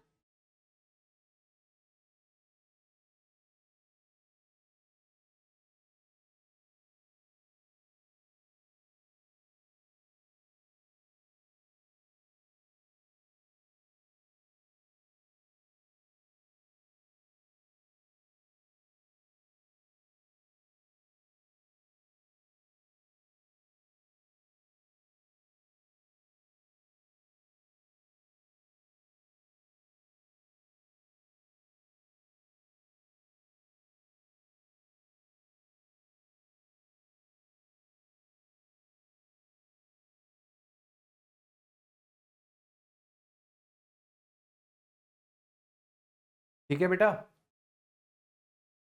ये बेटा 50,000 रुपीज प्लस नहीं होगा, सॉरी माइनस नहीं होगा, ये 50,000 रुपीज प्लस होगा, ये 50,000 रुपीज प्लस होगा। ठीक है बेटा, इसी वजह से मामला गड़बड़ हो रहा था। ये 50,000 प्लस होगा, क्यों प्लस होगा मालिक? ये 50,000 क्यों प्लस होगा मालिक? क्योंकि कॉस्ट के अंदर आपने ओवर वैल्यूएशन किया है, कॉस्ट में खर्चा ज्यादा दिखाया है, कॉस्ट में खर्चा ज्यादा दिखाया हुआ है, फाइनेंस में खर्चा कम है, तो आप भी अपने पास खर्चा कम करोगे, यानी कि आप अपना प्रॉफिट इंक्रीज करोगे। तो ये 50,000 रुपीज यहां पर क्या होगा? प्लस होगा। ये 50,000 रुपीज यहां पर क्या होगा? प्लस होगा। और ये अंडर वैल्यूएशन तो ये 16,250 भी प्लस होने वाला है। तो 337,500 को प्लस करना है, 50 को प्लस करना है, 34 को प्लस करना है, ओपनिंग स्टॉक का 50 प्लस करना है, 16,250 प्लस करना है और 150 प्लस करना है। तो टोटल प्लस वाले आइटम चेक कर लो, 6 हैं। टोटल प्लस वाले आइटम 6 हैं, 1 2 3 4 5 और 6। और माइनस वाले आइटम 1 2 3 4 5 और 6। 6 आइटम माइनस वाले हैं, 6 आइटम प्लस वाले हैं और 6 आइटम ही आपके पास माइनस वाले। ठीक है मालिक, इसको आप सॉल्व कर लोगे, आपके पास आंसर निकल कर आ जाएगा। चलिए सर पढ़ते हैं अब आगे। चलिए नेक्स्ट क्वेश्चन पे चलते हैं, job and batch costing. A jobbing factory has undertaken to supply 200 pieces of components per month.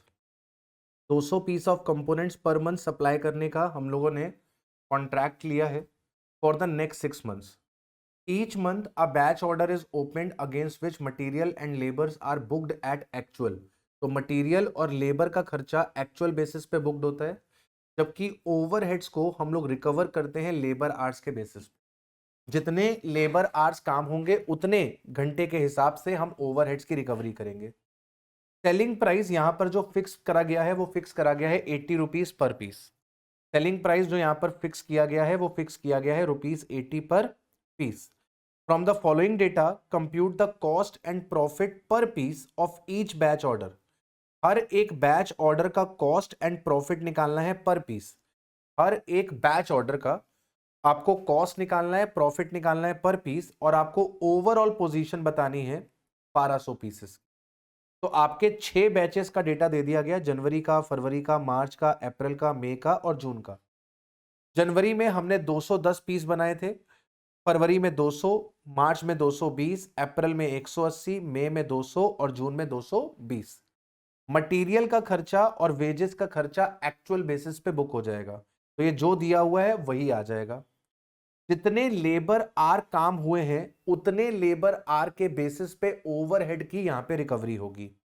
Overheads के बारे में नीचे बता रहा है कि जनवरी के महीने में चार्जेबल एक्सपेंसेस यानी कि जो हमारे ओवरहेड्स थे, हमारे जो चार्जेबल एक्सपेंसेस यानी कि जो ओवरहेड्स थे वो 1,20,000 रुपए के थे।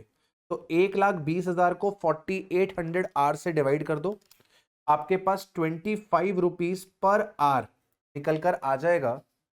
25 रुपीज पर आर आपके पास निकल कर आ जाएगा ओवरहेड का रेट। तो यहां पे 25 रुपीज पर आर आपके पास निकल कर आ गया है। 1,05,600 डिवाइड बाय 4400, यहां पे 24 रुपए पर आर आ गया है। 1,20,000 डिवाइड बाय 5,000, यहां पे 24 रुपीज पर आर आ गया है। 15,800 डिवाइड बाय 4600, यहां पे 23 रुपीज पर आर आ गया है।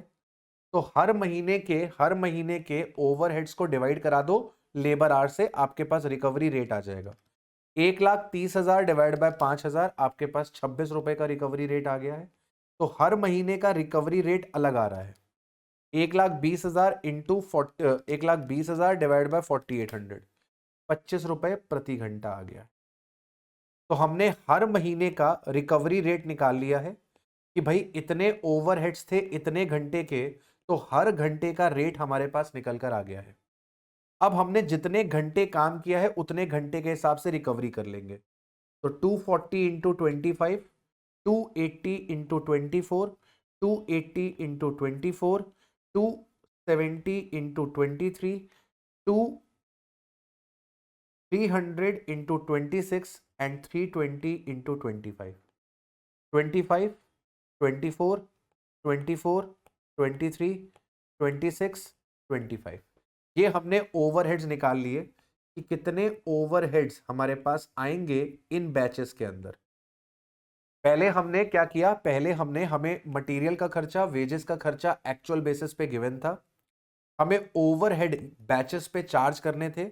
ओवरहेड को चार्ज करने के लिए पूरे महीने की एक्चुअल फिगर्स गिवन थी कि ओवरहेड का खर्चा कितना है, कितने घंटे काम हुआ। 1,20,000 का खर्चा आया 4800 आवर्स में, मतलब एक घंटे का 25 रुपए का खर्चा आया, तो 240 घंटे में कितना आएगा। इस तरीके से हमने ओवरहेड्स निकाल लिए। यहाँ पे ओवरहेड्स आ रहे हैं 6,000 रुपए के। 280 इंटू 24, यहाँ आ रहा है 6720।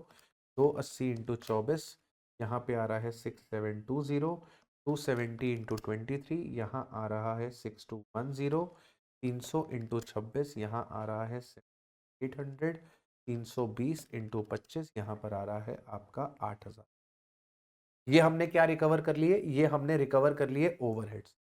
अब आपको टोटल खर्चा निकालना है। तो टोटल खर्चा कैसे निकलेगा, मटेरियल का खर्चा, लेबर का खर्चा, ओवरहेड का खर्चा, आपके पास टोटल कॉस्ट आ जाएगी।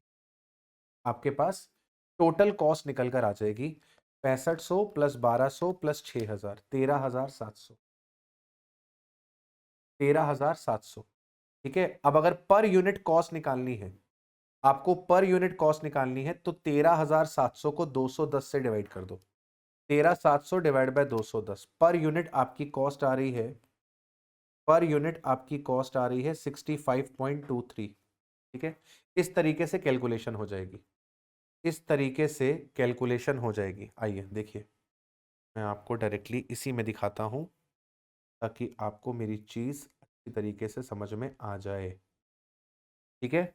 हमने खर्चे रिकॉर्ड कर लिए, 6,000, 6,720, 6,720, 6,210, 7800 और 8000, 6000, 6720, 6720, 6210, 7800, 8000 और 4145। अब आपको क्या करना है, आपका जो मटेरियल का खर्चा है, आपका जो लेबर का खर्चा है, आपका जो ओवरहेड का खर्चा है, इन तीनों को प्लस करके आपने टोटल कॉस्ट निकाल, टोटल कॉस्ट आ गई आपके पास। टोटल कॉस्ट को आपने अपने प्रोडक्शन से डिवाइड करा दिया, प्रोडक्शन आपने किया है 210 यूनिट का, तो 13,700 को आपने 210 से डिवाइड करा दिया, 65.2 आ गया। हमारे पास भी 65.2 आ रहा था। अब ऐसे ही यहां पर जोड़ लो, 64 प्लस 1400 प्लस 6720, 68 प्लस 1500 प्लस 6720।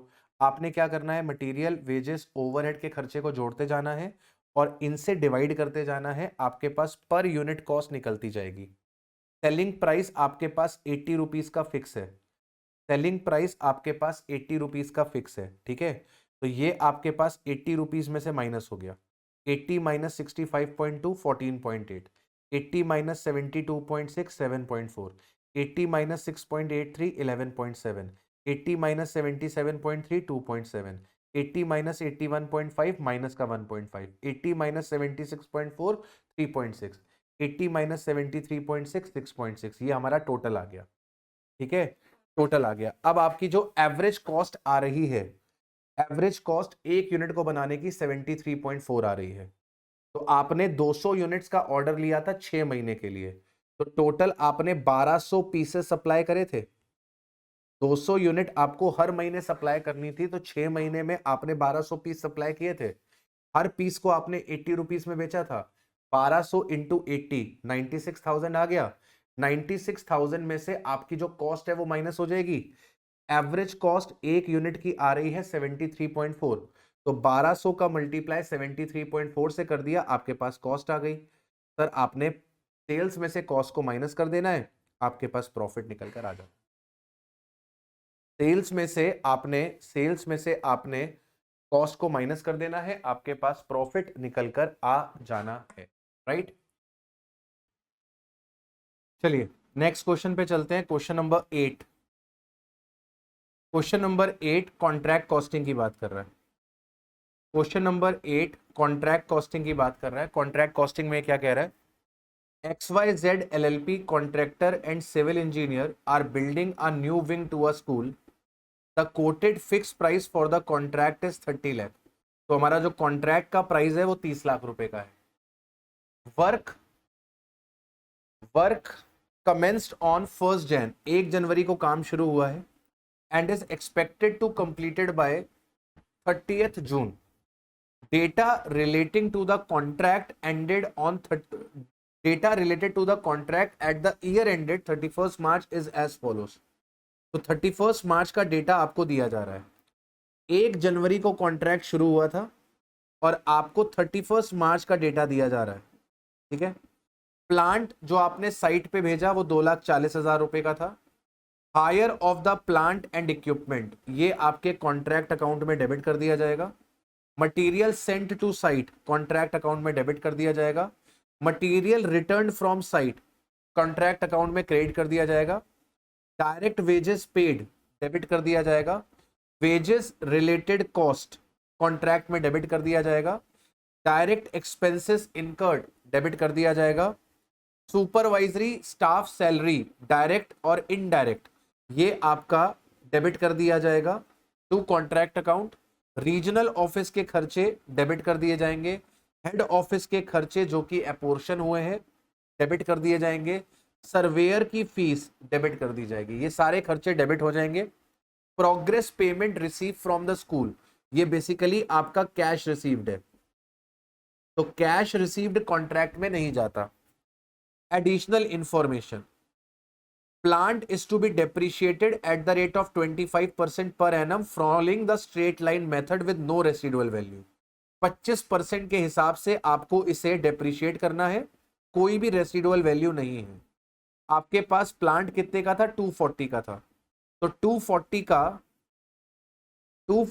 25%, यानी कि आपका जो डेप्रिसिएशन निकलेगा वो 60,000 रुपीज पर एनम का निकल कर आ जाएगा। अनयूज्ड मटेरियल एट साइट 50,000, इसको क्रेडिट कर देंगे। Wages owed to direct workers total 40,000, मतलब वेजेस आउटस्टैंडिंग है, वेजेस आउटस्टैंडिंग ऐड कर दिए जाएंगे टू वेजेस पेड, ये ऐड कर दिए जाएंगे to wages paid. Budgeted profit on the contract is 8 lakh, तो ये बजटेड प्रॉफिट का कॉन्ट्रैक्ट अकाउंट से तो कोई मतलब होता नहीं है। Value of work certified, 24 lakh का काम सर्टिफाई हो चुका है, और जो काम अभी सर्टिफाई नहीं हुआ है वो 1,80,000 का है, वर्क अनसर्टिफाइड। यानी कि WIP की जो फिगर है वो हो गई 25,80,000 रुपीज की। WIP की फिगर हो गई 25,80,000 रुपीज की। You are required to prepare the account for the school for 15 months, आपको 15 महीने का कॉन्ट्रैक्ट बनाना है। तो आपको जो डेटा दिया हुआ है वो ऑलरेडी 15 महीने का है। कैलकुलेट करना है नोशनल प्रॉफिट टू डेट, अभी तक कितना प्रॉफिट हुआ है। 15 महीने कैसे, जनवरी से लेकर मार्च तक, जनवरी से लेकर मार्च तक 15 महीने होते हैं, तो आपसे 15 महीने का कॉन्ट्रैक्ट मांगा जा रहा है। डेप्रिसिएशन आपने जो निकाला है वो 1 साल का निकाला है, तो अगर 15 महीने का निकालना है तो इसको 15 से मल्टीप्लाई करके 12 से डिवाइड कर दीजिए, तो 60,000 इंटू 15/12 75,000। तो अब दो तरीके होते हैं, या तो आप 75,000 का डेप दिखा दो, आप कॉन्ट्रैक्ट अकाउंट में 75,000 का डेप दिखा दो, ये एक तरीका है। दूसरा तरीका है कि आप डेबिट साइड पे 2,40,000 दिखा दो प्लांट की कॉस्ट, और क्रेडिट साइड पे 75,000 माइनस करके 1,65,000 दिखा दो प्लांट की कॉस्ट एज ऑन 31 मार्च। ये 1 जनवरी की जो वैल्यू है ये डेबिट हो जाएगी, और 31 मार्च की जो वैल्यू है वो क्रेडिट हो जाएगी। तो अल्टीमेटली हमने किया क्या है, बेसिकली हमने 75,000 का डेप इसमें से माइनस कर दिया है। तो दो में से कोई एक तरीके होते हैं, या तो आप ये 75,000 का डेप दिखा दो, या फिर आप ये 75,000 माइनस करके प्लांट की जो कॉस्ट है वो डेबिट साइड पे दिखा दो, और प्लांट की जो WDV है वो आप क्रेडिट साइड पे दिखा दो। ठीक है, पूरा क्वेश्चन आसान है, इस क्वेश्चन में कुछ नहीं करना, इस क्वेश्चन में कुछ नहीं करना। ये वाले 960 में जो 40,000 रुपए आउटस्टैंडिंग के थे वो ऐड हो जाएंगे, ये 960 में 40,000 रुपए जो आउटस्टैंडिंग वाले थे वो ऐड हो जाएंगे। कैश रिसीव्ड का कोई ट्रीटमेंट नहीं होगा, कैश रिसीव्ड का कोई ट्रीटमेंट नहीं होगा, और आपका बजटेड प्रॉफिट का कोई ट्रीटमेंट नहीं होगा। इन दोनों का कोई ट्रीटमेंट निकल कर नहीं आएगा। ठीक है, अगर रफ में कॉन्ट्रैक्ट अकाउंट बनाना है तो मैं जल्दी से यहां पर बना देता हूं। कॉन्ट्रैक्ट अकाउंट में आप डेबिट साइड पे सबसे पहले दिखाओगे hire of the plant 77,000, hire of the plant 77,000। आप मटेरियल सेंड टू साइट वो रिकॉर्ड कर लोगे यहाँ पे 6,62,000।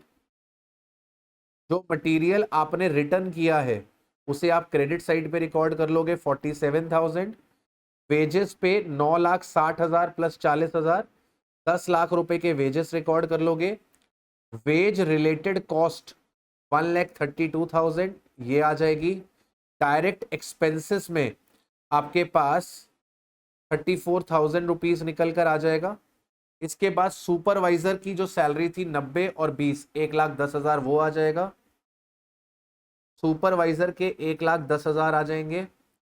इसके अलावा रीजनल ऑफिस का खर्चा 50,000 और 30,000 ये 80,000 रुपए आ जाएगा। अपोर्शनड खर्चे, अपोर्शनड एक्सपेंसेस आपके पास आ जाएंगे 80,000 रुपीज के, और सुपरवाइजर की जो सैलरी है वो आ जाएगी, सॉरी ये सर्वेयर की जो सैलरी है, सर्वेयर की जो फीस है 27,000 ये आ जाएगी, 27,000 ये आ जाएगी।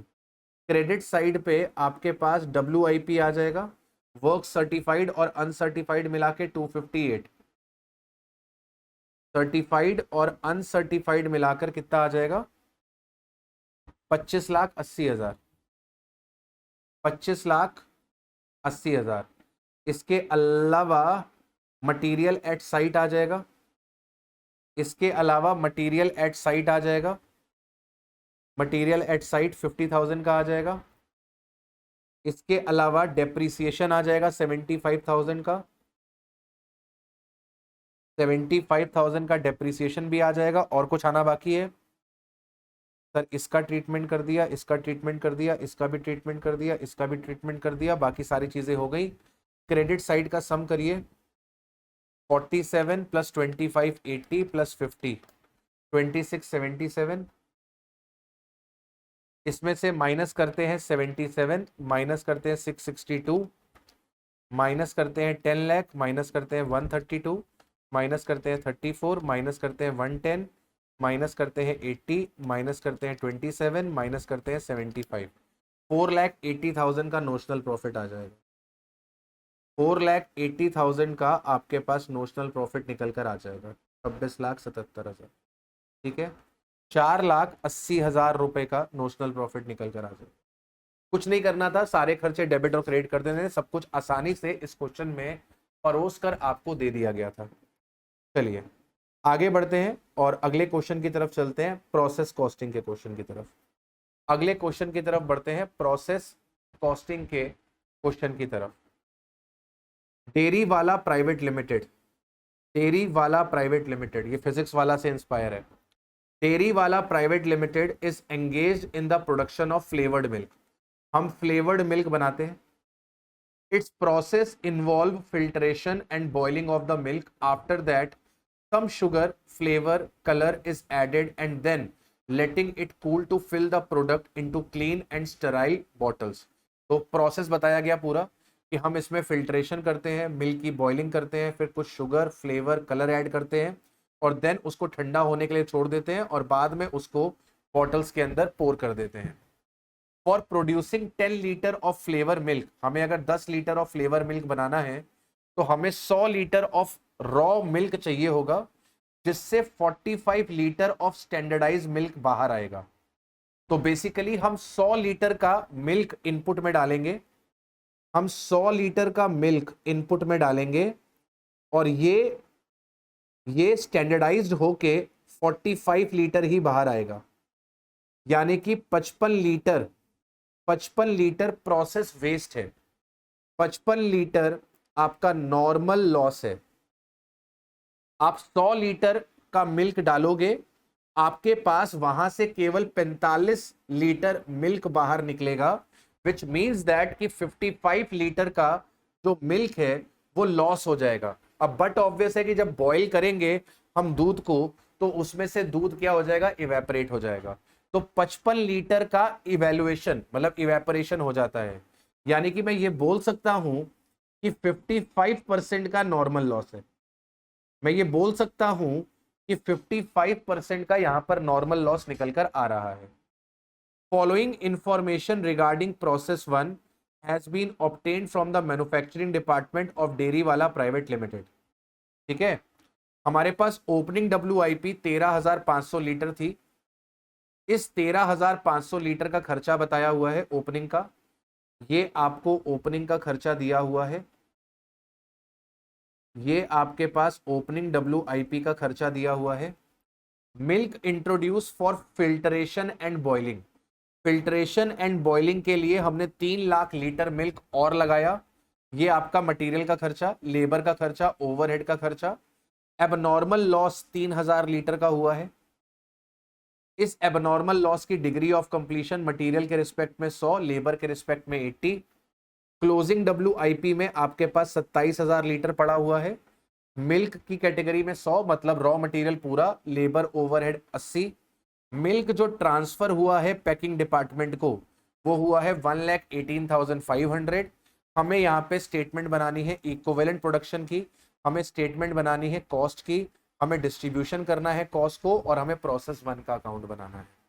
तो बड़े ध्यान से देखेंगे, यहाँ पर आपको एक बात समझनी पड़ेगी कि जब आप स्टेटमेंट ऑफ इक्विवेलेंट यूनिट्स बनाएंगे, जब आप स्टेटमेंट ऑफ इक्विवेलेंट यूनिट्स बनाएंगे तो आपको एक चीज समझनी पड़ेगी कि आपके पास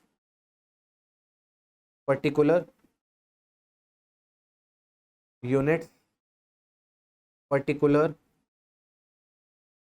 units milk, labour and overhead.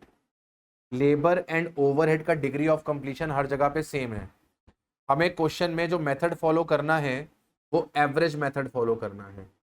Average method से हमें क्वेश्चन को सॉल्व करना है, ठीक है। तो जब एवरेज मेथड से हम क्वेश्चन को सॉल्व करेंगे तो कंप्लीटेड यूनिट्स का सेग्रीगेशन नहीं करेंगे।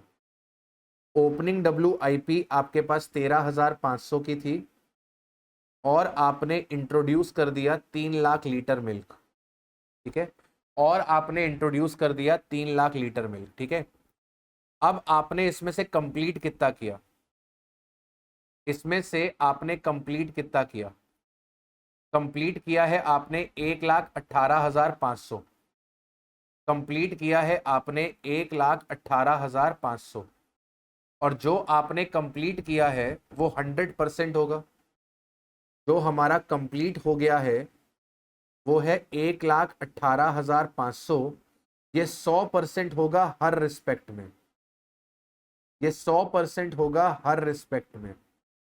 आपका नॉर्मल लॉस कितना होगा, आपने 3 लाख रुपए इंट्रोड्यूस किया है फिल्ट्रेशन के लिए, बॉयल के लिए, इस 3 लाख का 55% वेस्ट हो जाएगा, 3 लाख का 55%, 1,65,000 लीटर वेस्ट हो जाएगा।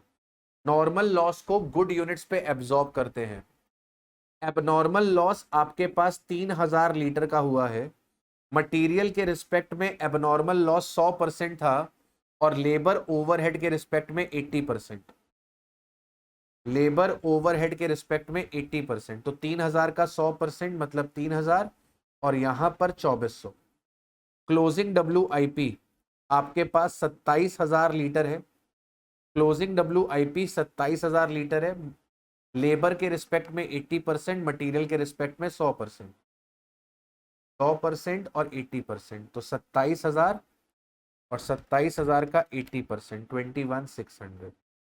तो अब अगर आपका इनपुट और आउटपुट टैली कर रहा है तो काम हो चुका है। ये आपके पास 3,13,500 आ रहा था, 118,500 प्लस 165 प्लस 30, ये भी 313,500 आ रहा है। तो इस क्वेश्चन में मेन ये नॉर्मल लॉस की फिगर थी, इस क्वेश्चन में मेन ये नॉर्मल लॉस की फिगर थी। आपको ये समझना था कि आपका नॉर्मल लॉस 55% है। जिसको ये समझ में आ गया उसको ये क्वेश्चन करने में कोई दिक्कत नहीं आएगी। 148,500, 1,18,500 प्लस 2,400 प्लस 21,600, 142,500। तो आपके पास इक्विवेलेंट यूनिट 148,500 और 142,500 की निकल कर आ जाएगी। 148,500 मिल्क की आ जाएगी, लेबर ओवरहेड की 142,500 की आ जाएगी। नॉर्मल लॉस आपका 55% का रहेगा इस क्वेश्चन में। अब आपको कॉस्ट पर यूनिट निकालनी है, तो वेटेड एवरेज में कॉस्ट पर यूनिट कैसे निकलेगी, वेटेड एवरेज में कॉस्ट पर यूनिट कैसे निकलेगी सर, आपकी जो ओपनिंग WIP की कॉस्ट है उसे हम करंट कॉस्ट में ऐड कर देते हैं और नॉर्मल लॉस का जो रियलाइजेबल वैल्यू है वो माइनस कर देते हैं। हमारे पास नेट कॉस्ट आ जाती है और उस नेट कॉस्ट को हम लोग डिवाइड करा देते हैं इक्विवेलेंट यूनिट से। अब इस क्वेश्चन में तो दूध इवेपोरेट हो जाएगा, इवेपोरेटेड दूध की कोई भी रियलाइजेबल वैल्यू नहीं होगी। तो अगर मैं मिल्क की बात करूं, मैं लेबर की बात करूं, मैं ओवरहेड की बात करूं, तो रियलाइजेशन वैल्यू कहीं पर भी कुछ निकल कर नहीं आएगी। ओपनिंग का खर्चा 150, 45 और 135, 150, 45 और 135, और करंट खर्चा 15, 6 और 18, 15, 6 और 18, आपके पास 1935, 645 और 1650 ये आ जाएगा। अब आपके पास इक्विवेलेंट यूनिट्स आ रखी हैं 148,500, 142,500 और 142,500। अब आपको इसको बस डिवाइड कर देना है। 1650 divide by 148,500, 11.11, 645 divide by 142,500, 4.52, 63, 1935 divide by 142,500, 13.5789, 13.5789, ये आपके पास कॉस्ट पर यूनिट आ जाएगी। 11.11, 4.526, 13.5789। अब इसके बाद कुछ नहीं करना है, अपोर्शनमेंट करना है। कंप्लीटेड यूनिट्स में 1,18,500 का मल्टीप्लाई 29.216 से हो जाएगा, क्योंकि ये पूरी कंप्लीट है। अब अगर आप एबनॉर्मल लॉस निकालोगे तो मटेरियल का 3,000 का मल्टीप्लाई मटेरियल की कॉस्ट से हो जाएगा, और लेबर ओवरहेड का 2,400 का मल्टीप्लाई लेबर ओवरहेड की कॉस्ट से हो जाएगा। सेम यही काम क्लोजिंग WIP में होगा, 27,000 का मल्टीप्लाई 11.11 से हो जाएगा, और ये 21,600 का मल्टीप्लाई लेबर ओवरहेड की कॉस्ट से हो जाएगा। ठीक है, तो ये 3,000 का मल्टीप्लाई मटेरियल की कॉस्ट से, लेबर के 2,400 लेबर की कॉस्ट से, ओवरहेड के 2,400 ओवरहेड की कॉस्ट से। क्लोजिंग में 27,000 मटेरियल की कॉस्ट से, 21,600 लेबर की कॉस्ट से, 21,600 आपके ओवरहेड की कॉस्ट से। ये फिगरें सीधे सीधे आपकी प्रोसेस अकाउंट में चली जाएंगी। ये फिगरें सीधे सीधे आपके प्रोसेस अकाउंट के अंदर एंटर कर जाएंगी। ठीक है, अब जब प्रोसेस अकाउंट बनेगा तो ये फिगरें सीधे सीधे प्रोसेस अकाउंट के अंदर एंटर कर जाएंगी बिना किसी दुख तकलीफ चिंता के। ये ओपनिंग WIP का खर्चा आ गया, आप इसको एक साथ भी लिख सकते थे। ये आपका मिल्क इंट्रोड्यूस, ये लेबर का खर्चा, ओवरहेड का खर्चा ऑलरेडी गिवन था, और ये आपने कैलकुलेट कर लिया अपने अपॉर्शनमेंट ऑफ कॉस्ट। राइट, चलिए बच्चों, अब बात कर लेते हैं जॉइंट प्रोडक्ट बाय प्रोडक्ट की। अगला क्वेश्चन है JPBP का। JPBP का क्वेश्चन आपसे क्या कह रहा है कि पी लिमिटेड प्रोड्यूस करता है एंड सेल करता है फॉलोइंग प्रोडक्ट्स। ये 5 प्रोडक्ट बनाता है, A, B, C, D और E। कितनी कितनी यूनिट्स बनाई है? 5,00,000, 75,000, 62,500, 50,000 and 187,500। Selling price at split of पे इनका सेलिंग प्राइस दिया हुआ है, और selling price after further processing के बाद ए का प्राइस, बी का प्राइस, सी का प्राइस, डी का प्राइस नहीं दिया हुआ। इसका मतलब डी जो है वो हमेशा बिकता है विदाउट फर्दर प्रोसेसिंग। डी को हम बिना फर्दर प्रोसेसिंग करे ही बेचते हैं। ई का फर्दर प्रोसेसिंग का प्राइस दिया हुआ है 50। Cost of raw material 89,75,000 and other manufacturing expenses 13,67,500 which are absorbed on the product on the basis of their NRV। मतलब ये आपको क्या दिया हुआ है? Joint cost. रॉ मटेरियल का खर्चा 89,75, अदर मैन्युफैक्चरिंग एक्सपेंसेस 13,67,500। ये खर्च हुए हैं इन द मैन्युफैक्चरिंग प्रोसेस, जिनको हमें एब्जॉर्ब करना है प्रोडक्ट्स के ऊपर on the basis of net realisable value. यानी कि आपकी जॉइंट कॉस्ट कितनी निकल कर आ रही है? जॉइंट कॉस्ट आएगी 89,75,000 प्लस 13,67,500। ठीक है, 89,75 प्लस 13,67,500 मतलब ये आ जाएगा 1,03,42,500। 1,03,42,500। ठीक है, ये आपके पास क्या निकल कर आ गई है? ये आपके पास जॉइंट कॉस्ट निकल कर आ गई है।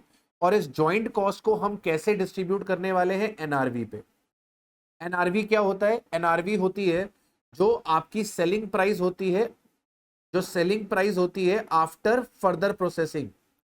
आपकी जो सेलिंग प्राइस होती है आफ्टर फर्दर प्रोसेसिंग, उसमें से हम लोग माइनस करते हैं सेलिंग के खर्चे, उसमें से हम लोग माइनस करते हैं फर्दर प्रोसेसिंग का खर्चा। जो निकल कर आता है उसको बोलते हैं NRV, उसको बोलते हैं NRV। तो हमें NRV निकालनी पड़ेगी हमारे A की, B की, C की, D की, E की, और जो NRV आएगी उस रेशियो में हमारी ये कॉस्ट को डिवाइड कर दिया जाएगा। The further processing cost of A, B, C and E। D की फर्दर प्रोसेसिंग नहीं होती, D की फर्दर प्रोसेसिंग नहीं होती क्योंकि इसका selling price after further processing नहीं दिया हुआ। तो हमारे पास फर्दर प्रोसेसिंग का खर्चा दिया हुआ है A का, B का, C का, E का। फिक्स कॉस्ट हमको दी हुई है 11,82,500 की। You are required to prepare the following in respect of the coming year statement showing the income forecast of the company assuming that none of its product are to be further processed. हमें इसमें से कोई भी product further process नहीं करना,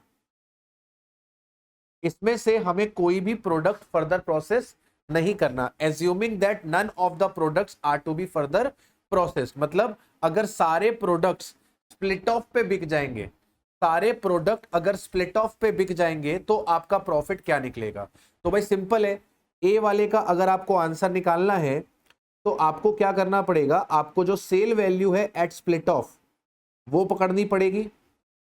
जो आपकी cell value है एट स्प्लिट ऑफ ए की, बी की, सी की, डी की, ई की, वो पकड़नी पड़ेगी और उसमें से आपकी जो अपोर्शनड जॉइंट कॉस्ट है, उसमें से अपोर्शनड जॉइंट कॉस्ट आपको माइनस करनी पड़ेगी, आपके पास प्रॉफिट आ जाएगा। बी पॉइंट क्या बोलता है? बी पॉइंट कहता है कि स्टेटमेंट बनाओ जिसमें आप इनकम दिखाओ कंपनी की, एज्यूम करके कि ए बी सी ई को फर्दर प्रोसेस करके बेचा गया है। बी वाले पॉइंट में वो कह रहा है कि सर फर्दर प्रोसेस करके बेचा है, तो अब आप क्या करोगे, अब आप सेल वैल्यू उठाओगे आफ्टर फर्दर प्रोसेसिंग की, किसकी? ए की, बी की, सी की, डी की और ई की। डी की तो मिलेगी नहीं क्योंकि डी तो फर्दर प्रोसेस होता ही नहीं है, तो डी की आप स्प्लिट ऑफ वाली वैल्यू उठा लोगे।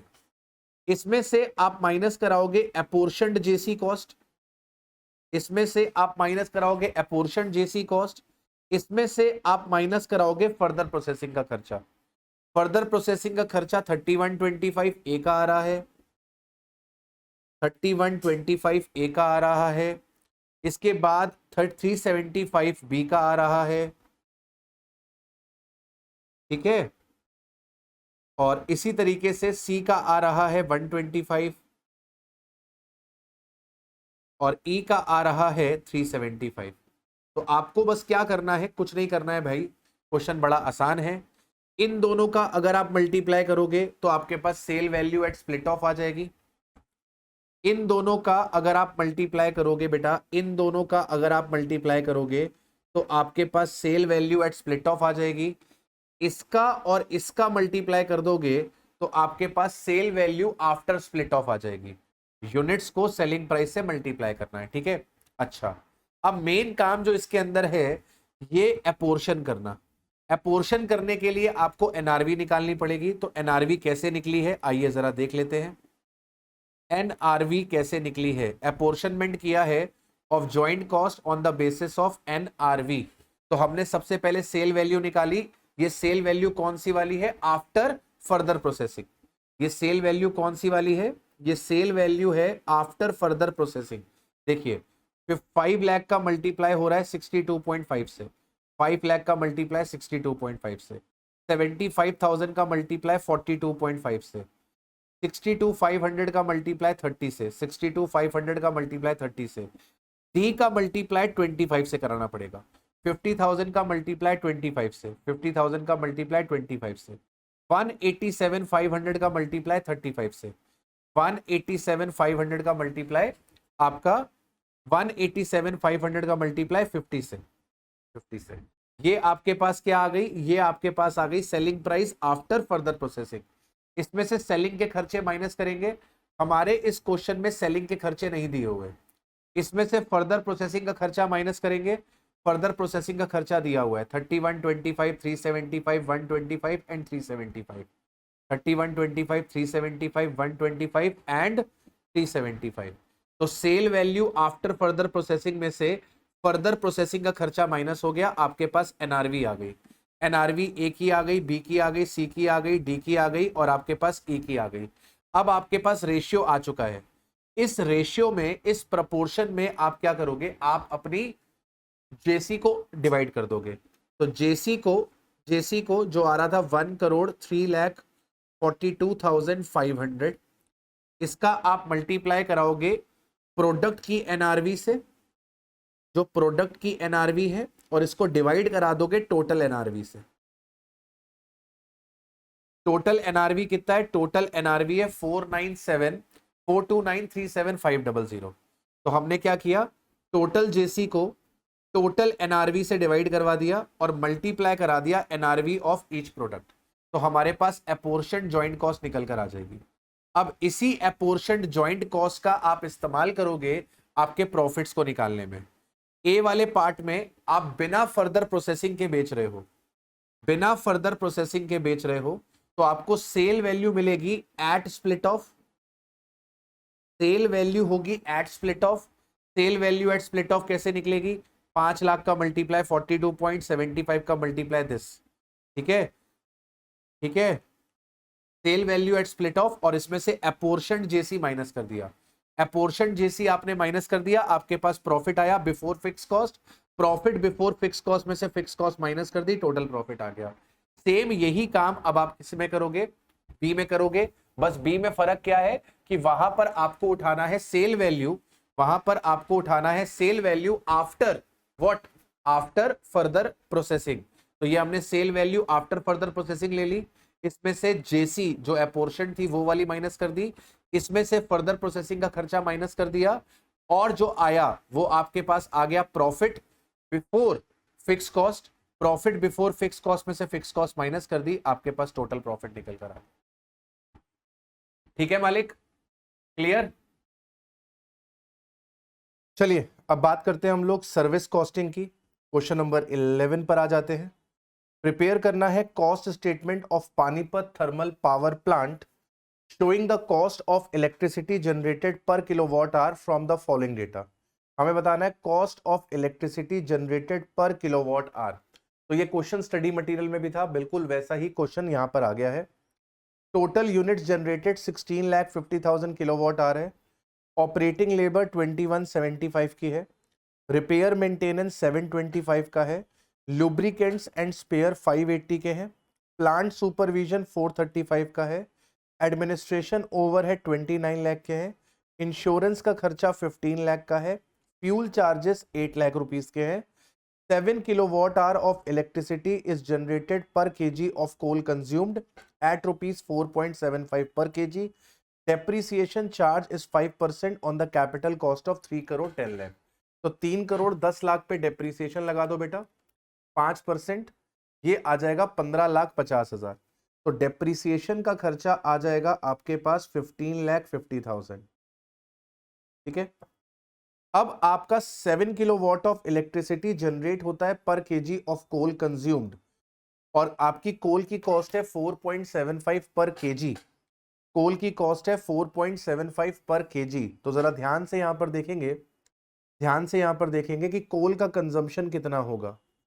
आपने 16,50,000 किलोवाट आवर इलेक्ट्रिसिटी जनरेट करी है, 7 किलोवाट आवर पे आपका खर्च आता है, आपका खर्च आता है 4.75 पर केजी। तो आपका कोल का कितना खर्चा आएगा, 16,50,000 डिवाइड बाय 7 मल्टीप्लाइड बाय 4.75, ये आपके पास आएगा 11,19,643, 11,19,643।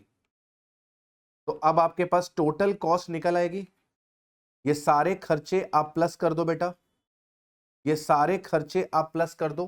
कोल का खर्चा कैलकुलेट हो गया, डेप का खर्चा कैलकुलेट हो गया, ये सारे खर्चे ऐड कर लेते हैं। 2175 plus 725 plus 580 plus 435 plus 29 lakh plus 15 lakh plus 8 lakh plus 11,19,643 plus 15,50,000, तब मिलाकर खर्चा आ रहा है राजा बेटा, हमारा जो टोटल कॉस्ट आ रहा है वो आ रहा है 1,17,84,000, 1,17,84,643।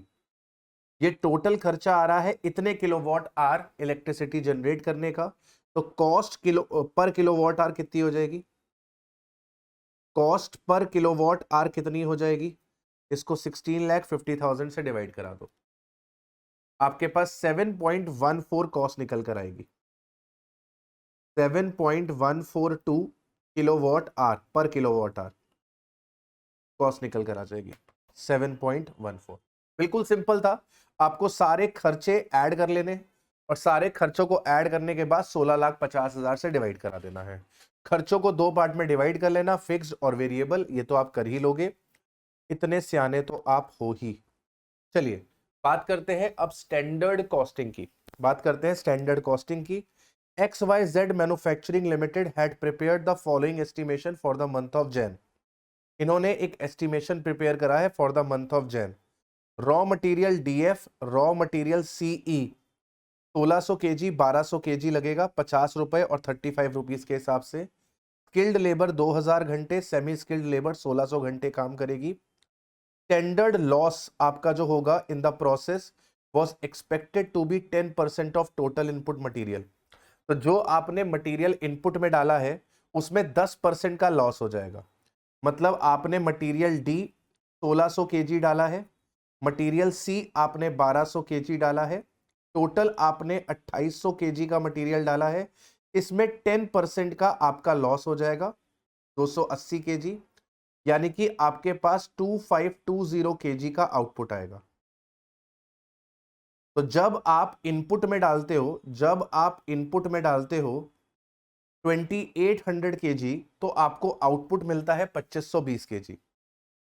N idle labour time of 5% of expected labour hour was also estimated. मतलब आपके लेबर में भी 5% का नॉर्मल आइडल टाइम है। आपके लेबर में भी 5% का नॉर्मल आइडल टाइम है। तो आपने 2000 घंटे स्किल्ड लेबर ने, 1600 घंटे सेमी स्किल्ड लेबर ने काम किया। इसमें से 5% आपका नॉर्मल आइडल टाइम है। इसमें से 5% आपका नॉर्मल आइडल टाइम है। मतलब टोटल 3600 घंटे काम हुआ, 3600 में से 5%, मतलब इसका 3420 आवर्स काम हुआ है। 3420 आवर्स काम हुआ है। 5% आपका क्या है? 5% आपका नॉर्मल आइडल टाइम है। जैसे ये 10% का नॉर्मल लॉस है, वैसे ये 5% का नॉर्मल आइडल टाइम है। वर्कर जब 2000 घंटे काम करता है तो उसमें 5% आइडल होता है, तो प्रोडक्टिव जो है वो 95% है। 1600 घंटे काम कर रहा है, 5% उसके अंदर क्या है? नॉर्मल आइडल टाइम है। प्रोडक्टिव जो है वो 95% ही है। तो मतलब टोटल 3420 घंटे लगते हैं 2520 केजी बनाने में। आपका स्टैंडर्ड मटेरियल कितना हो गया? स्टैंडर्ड मटेरियल हो गया 2800 केजी लगता है 2520 केजी ऑफ आउटपुट बनाने में। और स्टैंडर्ड लेबर कितनी हो गई आपके पास? आपके पास हो गई 3420 आवर्स आपको लगते हैं 2520 केजी बनाने में। ठीक है। At the end of the month आपका following data has been collected from the cost accounting department. Company ने एक्चुअली में प्रोड्यूस कर दिया 2960 केजी। तो अब आपको 2960 केजी का स्टैंडर्ड निकालना पड़ेगा। आपके पास जो स्टैंडर्ड अवेलेबल है वो 2520 केजी का अवेलेबल है। आपके पास स्टैंडर्ड जो अवेलेबल है वो 2520 केजी का अवेलेबल है, लेकिन एक्चुअल में प्रोडक्शन 2960 केजी का हुआ, तो आपको इसका स्टैंडर्ड निकालना पड़ेगा। एक्चुअल में कितना मटेरियल लगा किस प्राइस पे, और एक्चुअल में कितनी लेबर लगी किस रेट पे, वो आपको डेटा गिवन है। क्वेश्चन आपसे चाहता है कि मटेरियल कॉस्ट वेरिएंस निकालो, मटेरियल प्राइस वेरिएंस निकालो, मटेरियल मिक्स वेरिएंस निकालो, मटेरियल यील्ड वेरिएंस निकालो। लेबर में कॉस्ट वेरिएंस निकालने को बोल रहा है, एफिशिएंसी वेरिएंस निकालने को बोल रहा है, यील्ड वेरिएंस निकालने को बोल रहा है। मिक्स भी बोल देता, उसको क्यों छोड़ दिया? ठीक है, तो चलो पहले हम लोग एक काम कर लेते हैं। पहले हम लोग मटेरियल की बात कर लेते हैं। मटेरियल के लिए हम लोग जब टेबल बनाते हैं तो टेबल में हम लोग सबसे पहला कॉलम क्या ले लेते हैं? सबसे पहला कॉलम, हमारे पास दो मटेरियल है डी और सी। तो सबसे पहला कॉलम हम लोग ले लेते हैं standard are into standard rate. दूसरा कॉलम हम लोग ले लेते हैं रिवाइज्ड, ये स्टैंडर्ड आर ले लिया मैंने गलती से, standard quantity into standard rate, revised standard quantity into standard rate, actual quantity into standard rate, actual quantity into actual rate. ये चार कॉलम्स आप तैयार करते हो, ये चार कॉलम्स आप तैयार कर लेते हो। ठीक है, चार कॉलम्स आप तैयार कर लेते हो। इन दोनों कॉलम का जो डिफरेंस होता है वो आपके पास आता है मटेरियल प्राइस वेरिएंस। इन दोनों कॉलम का जो डिफरेंस आपके पास आता है वो आता है मटेरियल का मिक्स वेरिएंस। इन दोनों कॉलम का जो डिफरेंस आता है वो होता है material yield variance. Standard quantity into standard rate और actual quantity into standard rate का डिफरेंस निकालते हो तो आपके पास आ जाता है मटेरियल यूसेज वेरिएंस। और जब standard quantity into standard rate और actual quantity into actual rate का डिफरेंस निकालते हो तो आपके पास आ जाता है मटेरियल कॉस्ट वेरिएंस। तो आपको दो चीजें चाहिए, आपको रिवाइज्ड स्टैंडर्ड क्वांटिटी चाहिए और आपको स्टैंडर्ड क्वांटिटी चाहिए। रिवाइज्ड स्टैंडर्ड क्वांटिटी और स्टैंडर्ड क्वांटिटी, ये दो चीजें आपको चाहिए। तो सबसे पहले अगर मैं बात करूं स्टैंडर्ड क्वांटिटी की, स्टैंडर्ड क्वांटिटी कितनी होगी for 2960 KG of output? Standard quantity कितनी होगी फॉर 2960 केजी ऑफ आउटपुट? तो अगर आपको 2520 केजी बनाना है तो आपको 2800 केजी का इनपुट डालना पड़ता है। तो सर अगर आपको 2960 बनाना है तो कितना होगा? 2800 केजी का इनपुट लगता है जब 2520 केजी बनाना होता है। 2960 केजी बनाना होगा तो कितना इनपुट लगेगा? 2800 इंटू 2800 डिवाइड बाय 2520 इंटू 2960। तो ये आ रहा है 3289 केजी। ये आ रहा है 3289 केजी। आपको 3289 केजी लगेगा। अब इसको स्टैंडर्ड रेशियो में बांट दो। स्टैंडर्ड रेशियो कितना है आपका? स्टैंडर्ड रेशियो है आपका 4:3। तो आपका 3289 को 4:3 में बांट दो। तो मटेरियल डी और मटेरियल सी, 3289 इंटू 4/7 तो 1879 डी आ जाएगा, डिवाइड बाय 4 इंटू 3 1410 आपके पास सी आ जाएगा। This is what, this is your standard quantity, right. अब आपको रिवाइज्ड स्टैंडर्ड क्वांटिटी चाहिए। रिवाइज्ड स्टैंडर्ड क्वांटिटी कैसे निकलेगी? सिंपल है। रिवाइज्ड स्टैंडर्ड क्वांटिटी क्या होती है? ये होती है actual quantity in standard ratio. ये होती है actual quantity in standard ratio. Actual quantity आपने कितनी लगाई है? एक्चुअल क्वांटिटी आपने लगाई है 3100। 3100 को स्टैंडर्ड रेशियो में बांट दो। तो 3100 इंटू 4/7 और 3100 into 3/7। 3100 into 4/7 1771 divide by 4 into 3, ये आ जाएगा 1329। ठीक है, अब आपको कुछ नहीं करना है, अब बस आपको इस टेबल में चीजों को फिट कर देना है। इस टेबल में अब आपको चीजों को फिट कर देना है। ठीक है, आपके पास सारे आंसर निकल कर आ जाएंगे। इस टेबल में आपको चीजों को फिट कर देना है। एक है मटेरियल डी और एक है मटेरियल सी। इन सारी टेबल में आपको ये चीजों को फिट कर देना है मालिक, आपका काम हो जाएगा। ठीक है, तो अगर मैं स्टैंडर्ड क्वांटिटी की बात करूं तो 1879, डी की 1879 और इसकी 1410। रिवाइज स्टैंडर्ड क्वांटिटी इसकी 1771 और 1329। एक्चुअल क्वांटिटी में हमने यूज किया है 1800 और 1300। 1800, 1300, 1800 और 1300।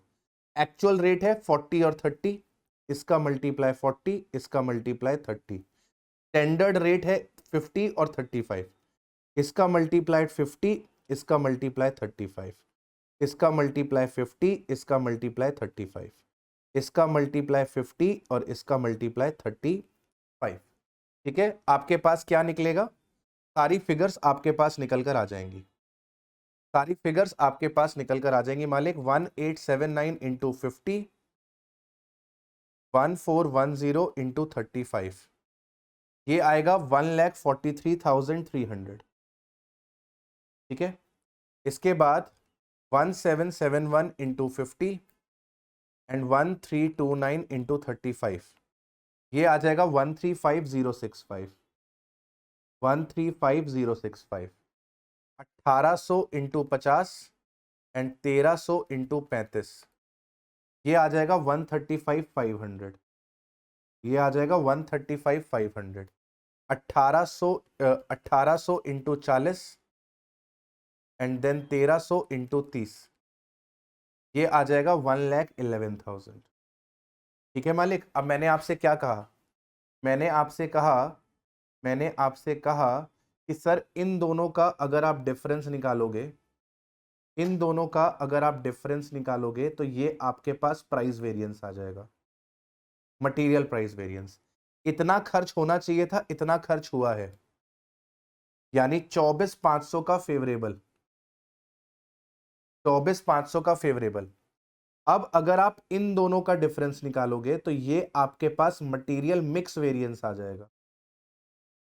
खर्चा आना चाहिए था 135,005, 135,065 और खर्चा आ गया 135,500, 435 का एडवर्स, यहां पे आ जाएगा 435 का एडवर्स।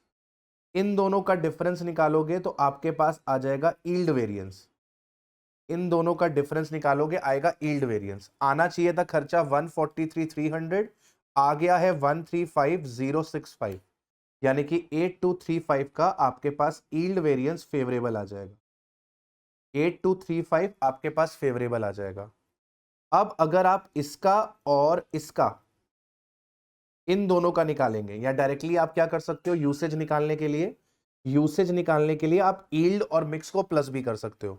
तो 8235 का फेवरेबल है और 435 का एडवर्स है, यानी कि material usage variance, material usage variance 7800 का फेवरेबल आ जाएगा। यूसेज वेरिएंस आपको पता है, प्राइस वेरिएंस आपको पता है, आपके पास मटेरियल कॉस्ट वेरिएंस आ जाएगा। इन दोनों का सम कर दोगे, मटेरियल कॉस्ट वेरिएंस आ जाएगा 24,500 प्लस 7,800, 32,300, 32,300 का फेवरेबल। ठीक है, मेन जो इस क्वेश्चन में काम था वो था स्टैंडर्ड क्वांटिटी निकालना और रिवाइज स्टैंडर्ड क्वांटिटी निकालना। बाकी पूरा क्वेश्चन आसान था। आंसर चेक कर लेते हैं जल्दी से। देखिए, कॉस्ट वेरिएंस 32,300 का फेवरेबल आ रहा है, प्राइस वेरिएंस 24,500 का फेवरेबल आ रहा है, मिक्स 435 का एडवर्स आ रहा है, यील्ड 8235 का फेवरेबल आ रहा है। यूसेज मांगा नहीं था लेकिन मैंने निकाल दिया। अब यहीं पे अगर हम लेबर वेरिएंसेस की बात करें तो लेबर वेरिएंसेस के लिए हमें क्या क्या कॉलम चाहिए होंगे। लेबर वेरिएंसेस के लिए standard are into standard rate, एक कॉलम आपको ये चाहिए होगा। एक कॉलम चाहिए होगा आपको revise standard are into standard rate. अगला कॉलम आपको चाहिए होगा actual hour into standard rate. इस क्वेश्चन में एबनॉर्मल आइडल टाइम नहीं है, अगर एबनॉर्मल आइडल टाइम होता तो एक कॉलम और बन रहा होता actual hour worked into standard rate, फिलहाल वो है नहीं। तो अब इस क्वेश्चन में भी आपको स्टैंडर्ड आर निकालने पड़ेंगे। Standard hour for 2960 kg, standard hour for 2960 kg आपको 3420 आर लगते हैं 2520 kg बनाने में। आपको 3420 आर्स लगते हैं 2520 kg बनाने में। तो 2960 kg बनाने में आपको कितना समय लगेगा, 3420 डिवाइडेड बाय 2520 इंटू 2960, आपके पास आ जाएगा 4017 kg, आपके पास आ जाएगा 4017 kg। अब ये 4017 kg को आप क्या करेंगे, स्किल्ड और सेमी स्किल्ड में डिवाइड कर देंगे। स्किल्ड और सेमी स्किल्ड का रेशियो क्या है, 5:4 का रेशियो है, 5:4 का रेशियो है। तो 4017 इंटू 5/9, 4017 इंटू 4/9, ठीक है। तो 4017 into 5/9 it is 2232, 2232 divided by 5 into 4, this is 1785, this is 1785, this is hours. ठीक है, अब क्या करना है, अब आपको निकालना है revise standard hour. Revise standard hour क्या है, actual hour in standard ratio. Actual hour आपने कितना काम किया है, एक्चुअल आर आपने काम किया है 2400 प्लस 1720, 2400 प्लस 1720 आपने 4120 आवर्स काम किया है। तो 4120 इंटू 5/9 और सेमी स्किल्ड में 4120 इंटू 4/9, 4120 इंटू 5/9 2289 और 4120 इंटू 4/9, अब सारा काम हो जाएगा 1831। ठीक है, तो स्टैंडर्ड आर आपके पास आ चुके हैं। स्किल्ड की बात करें तो 2232, सेमी स्किल्ड की बात करें तो 1785। स्टैंडर्ड रेट है 40 और 25 इंटू 40 इंटू 25। ठीक है, रिवाइज स्टैंडर्ड हार में 2289 इंटू 40, 41 नहीं 1831 1831 इंटू 40। एक्चुअल आवर्स है आपके पास 2400 इंटू 40, 1720 इंटू 25 इंटू 25, और 2400 इंटू एक्चुअल रेट 35, और 1720 इंटू एक्चुअल रेट 20। ठीक है मालिक, कुछ नहीं करना है, अब चेक करा देता हूं आपको। 2232 1785, 2232 1785, 2232 का मल्टीप्लाई 40 से, 1785 का मल्टीप्लाई 25 से, आपके पास आ जाएगा 133905। तो मैं यहां पे लिख लेता हूं 133905।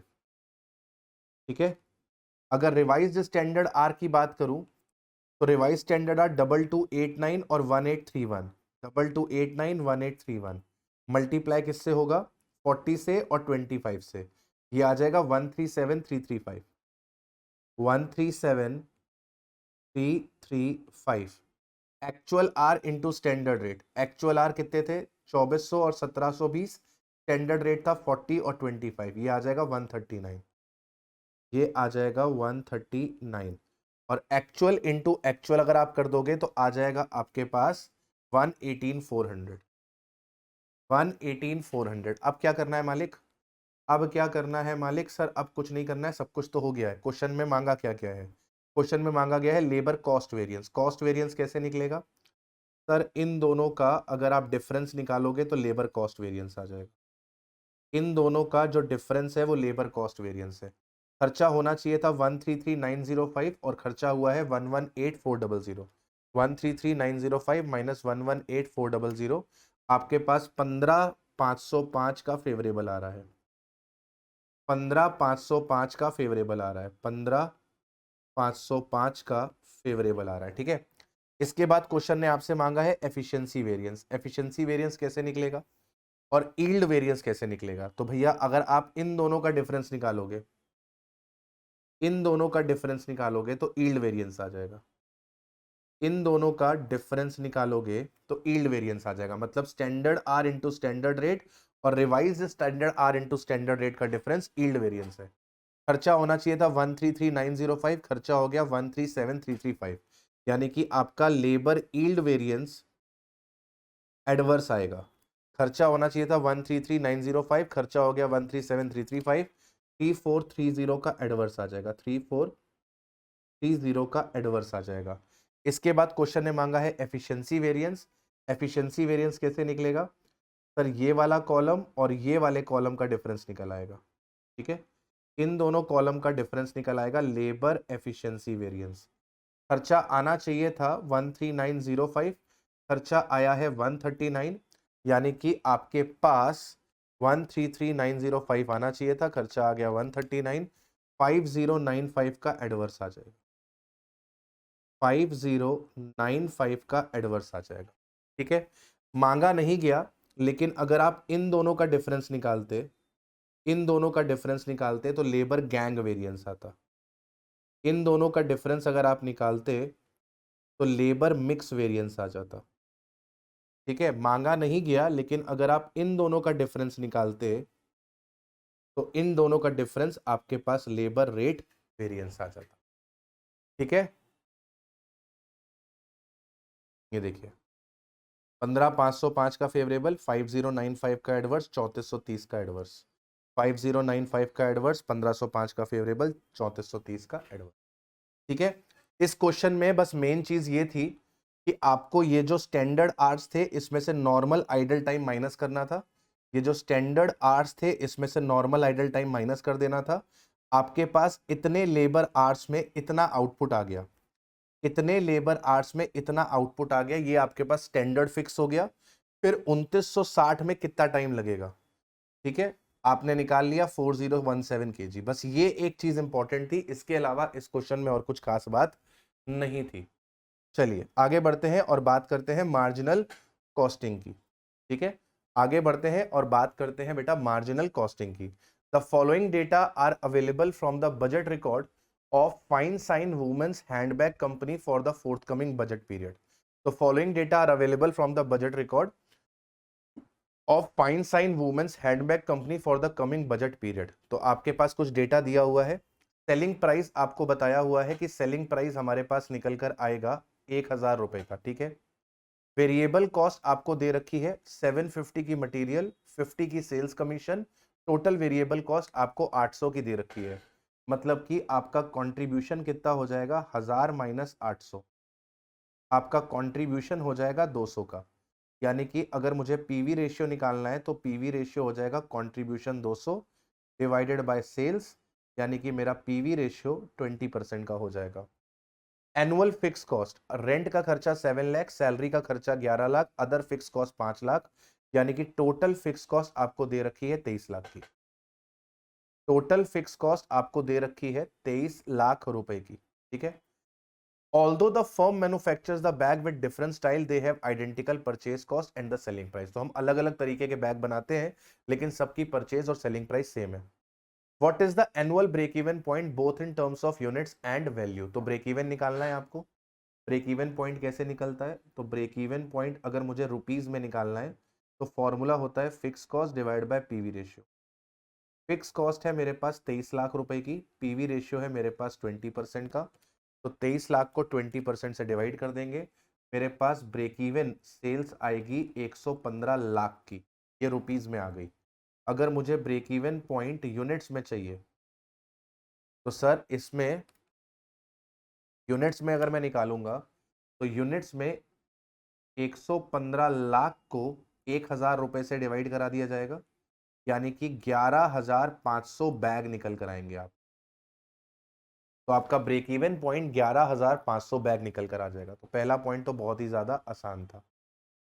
फिर कह रहा है कि if the store manager is paid 1% commission on sales, what would be the annual break even point both in terms of units and rupees. कह रहा है कि अगर स्टोर्स मैनेजर को हम 1% कमीशन देनी शुरू कर दें, स्टोर मैनेजर को अगर 1% कमीशन पे रख लिया जाए तो उस केस में आपका ब्रेक इवन पॉइंट क्या होगा। अब जब आप स्टोर्स मैनेजर को भी कमीशन देनी शुरू कर दोगे 1% की, तो आपका वेरिएबल खर्चा बढ़ जाएगा। अगर आप स्टोर्स मैनेजर को 1% की सेल्स कमीशन देने लगोगे तो आपका वेरिएबल खर्चा बढ़ जाएगा। जो अभी वेरिएबल कॉस्ट 800 रुपए आती है उसमें 1% ऑफ 1000 और इंक्रीज हो जाएगा, यानी कि आपकी नई वेरिएबल कॉस्ट 810 रुपए की हो जाएगी। नई वेरिएबल कॉस्ट 810 रुपए की हो जाएगी, यानी कि आपका कंट्रीब्यूशन 190 रुपए का रह जाएगा। कंट्रीब्यूशन 190 रुपए का रह जाएगा तो पीवी रेशियो भी आपका चेंज हो जाएगा 190 डिवाइड बाय 1000, यानी कि आपके पास नया पीवी रेशियो 19% आएगा। आपकी ब्रेक इवन पॉइंट रुपीज में अगर मुझे निकालनी होगी तो फिक्स कॉस्ट 23 लाख है, 23 लाख को 19% से डिवाइड कर दिया, 23 लाख को 19% से डिवाइड कर दिया जाएगा, यानी कि नई जो निकल कर आएगी वो निकल कर आएगी 121 लाख 5,000 121 लाख 5,263 रुपए की, ये रुपीस में आ रही है। अब अगर इसको यूनिट्स में निकालना है तो इसको 1000 से डिवाइड करा दिया जाएगा। अगर यूनिट्स में निकालना है तो इसको 1000 से डिवाइड करा दिया जाएगा, यानी कि नया ब्रेक इवन 12,105 यूनिट्स का हो जाएगा। नया ब्रेक इवन 12,105 यूनिट का हो जाएगा। तो अभी पहले आपके पास 11,500 यूनिट्स यानी कि 115 लाख आ रहा था। फिर आपका नया पीवी रेशियो 19% हो जाएगा। आपको लगभग लगभग 121 लाख 5,263 रुपए की सेल करनी पड़ेगी और 12,106 आएगा। मैंने 105 बताया है, 12,106 आ जाएगा। 1 यूनिट का फर्क आ रहा है राउंडिंग ऑफ की वजह से, ठीक है। राउंडिंग ऑफ की वजह से थोड़ा सा फर्क आ रहा है। If the firm decides to pay a fixed salary of 9 lakh in lieu of sales commission, what would be the annual break even in terms of units and value? तो कह रहा है कि सर अगर हम उसको फिक्स सैलरी दें, किसको, स्टोर्स मैनेजर को, स्टोर्स मैनेजर को अगर हम फिक्स सैलरी दें तो हमारी नई फिक्स कॉस्ट कितनी हो जाएगी। पहले हमारी फिक्स कॉस्ट 23 लाख की थी, 9 लाख की फिक्स कॉस्ट बढ़ जाएगी, यानी कि हमारी नई फिक्स कॉस्ट 32 लाख रुपीस की आ जाएगी। हमारा पीवी रेशियो वही रहेगा जो पहले था 20% का, यानी कि हमारा जो नया ब्रेक इवन पॉइंट निकलेगा रुपीज वाला वो कितना हो जाएगा, 32 लाख। फिक्स कॉस्ट को पीवी रेशियो 20% से डिवाइड कर देंगे तो आपका नया पीवी रेशियो 160 लाख रुपए का निकल आएगा। अगर बीईपी यूनिट्स में निकालना है बीपी अगर यूनिट्स में निकालना है तो 160 लाख को आपको डिवाइड करना पड़ेगा 1000 से, यानी कि आपके पास 16,000 बैग्स का नया रुपीज में निकल कर आ जाएगा, 16,000 निकल कर आ जाएगा। ठीक है, इन्होंने इन्होंने इन्होंने इन्होंने इन्होंने इन्होंने इन्होंने इन्होंने पूरा का पूरा सेल्स कमीशन उड़ा दिया। ठीक है, इन्होंने पूरा, चल in lieu of sales commission, sorry मैंने ध्यान नहीं दिया, सेल्स कमीशन की जगह, सेल्स कमीशन की जगह, सेल्स कमीशन की जगह, स्टोर्स मैनेजर के लिए नहीं, सेल्स कमीशन की जगह। अगर सेल कमीशन की जगह होगा तो आपके पास नया नया नया नया नया नया कंट्रीब्यूशन निकल कर आ जाएगा। नया कंट्रीब्यूशन निकल के आ जाएगा 1000 माइनस 750, नया कंट्रीब्यूशन 250 हो जाएगा। नया पीवी रेशियो, नया पीवी रेशियो 25% हो जाएगा और यहां पे 25% से डिवाइड करेंगे, 32 लाख को 25% से डिवाइड कर देंगे। ठीक है, मैंने क्वेश्चन जल्दी जल्दी में ध्यान से नहीं पढ़ा। ये 128 लाख आ जाएगा और 128 लाख को आप 1000 से डिवाइड कर दोगे तो आपके पास 12,800 बैग्स आ जाएंगे। ठीक है, क्वेश्चन में लिखा था सेल्स कमीशन की जगह अगर हमने फिक्स सैलरी देनी शुरू कर दी, तो सेल्स कमीशन की जगह अगर हम फिक्स सैलरी देंगे तो सेल्स कमीशन के ये 50 रुपीज हमारे क्या हो जाएंगे, बच जाएंगे। सेल्स कमीशन के ये 50 रुपीज हमारे बच जाएंगे, हमारी वेरिएबल कॉस्ट 750 ही आ जाएगी। ठीक है, अच्छा, consider the break even point requirement in a if the stores manager is paid 2% commission on each bag sold in excess of the break even point, what would be the profit if 20,000 bags are sold?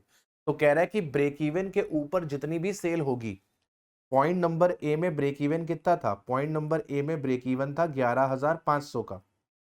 11,500 bags के ऊपर जितने भी bags बिकेंगे उस पे 2% का commission मिलेगा, उस पे 2% का कमीशन मिलेगा स्टोर्स मैनेजर को। अगर 20,000 बैग बेचे, अगर 20,000 बैग बेचे तो 11,500 के ऊपर हमने 8,500 बैग्स बेचे।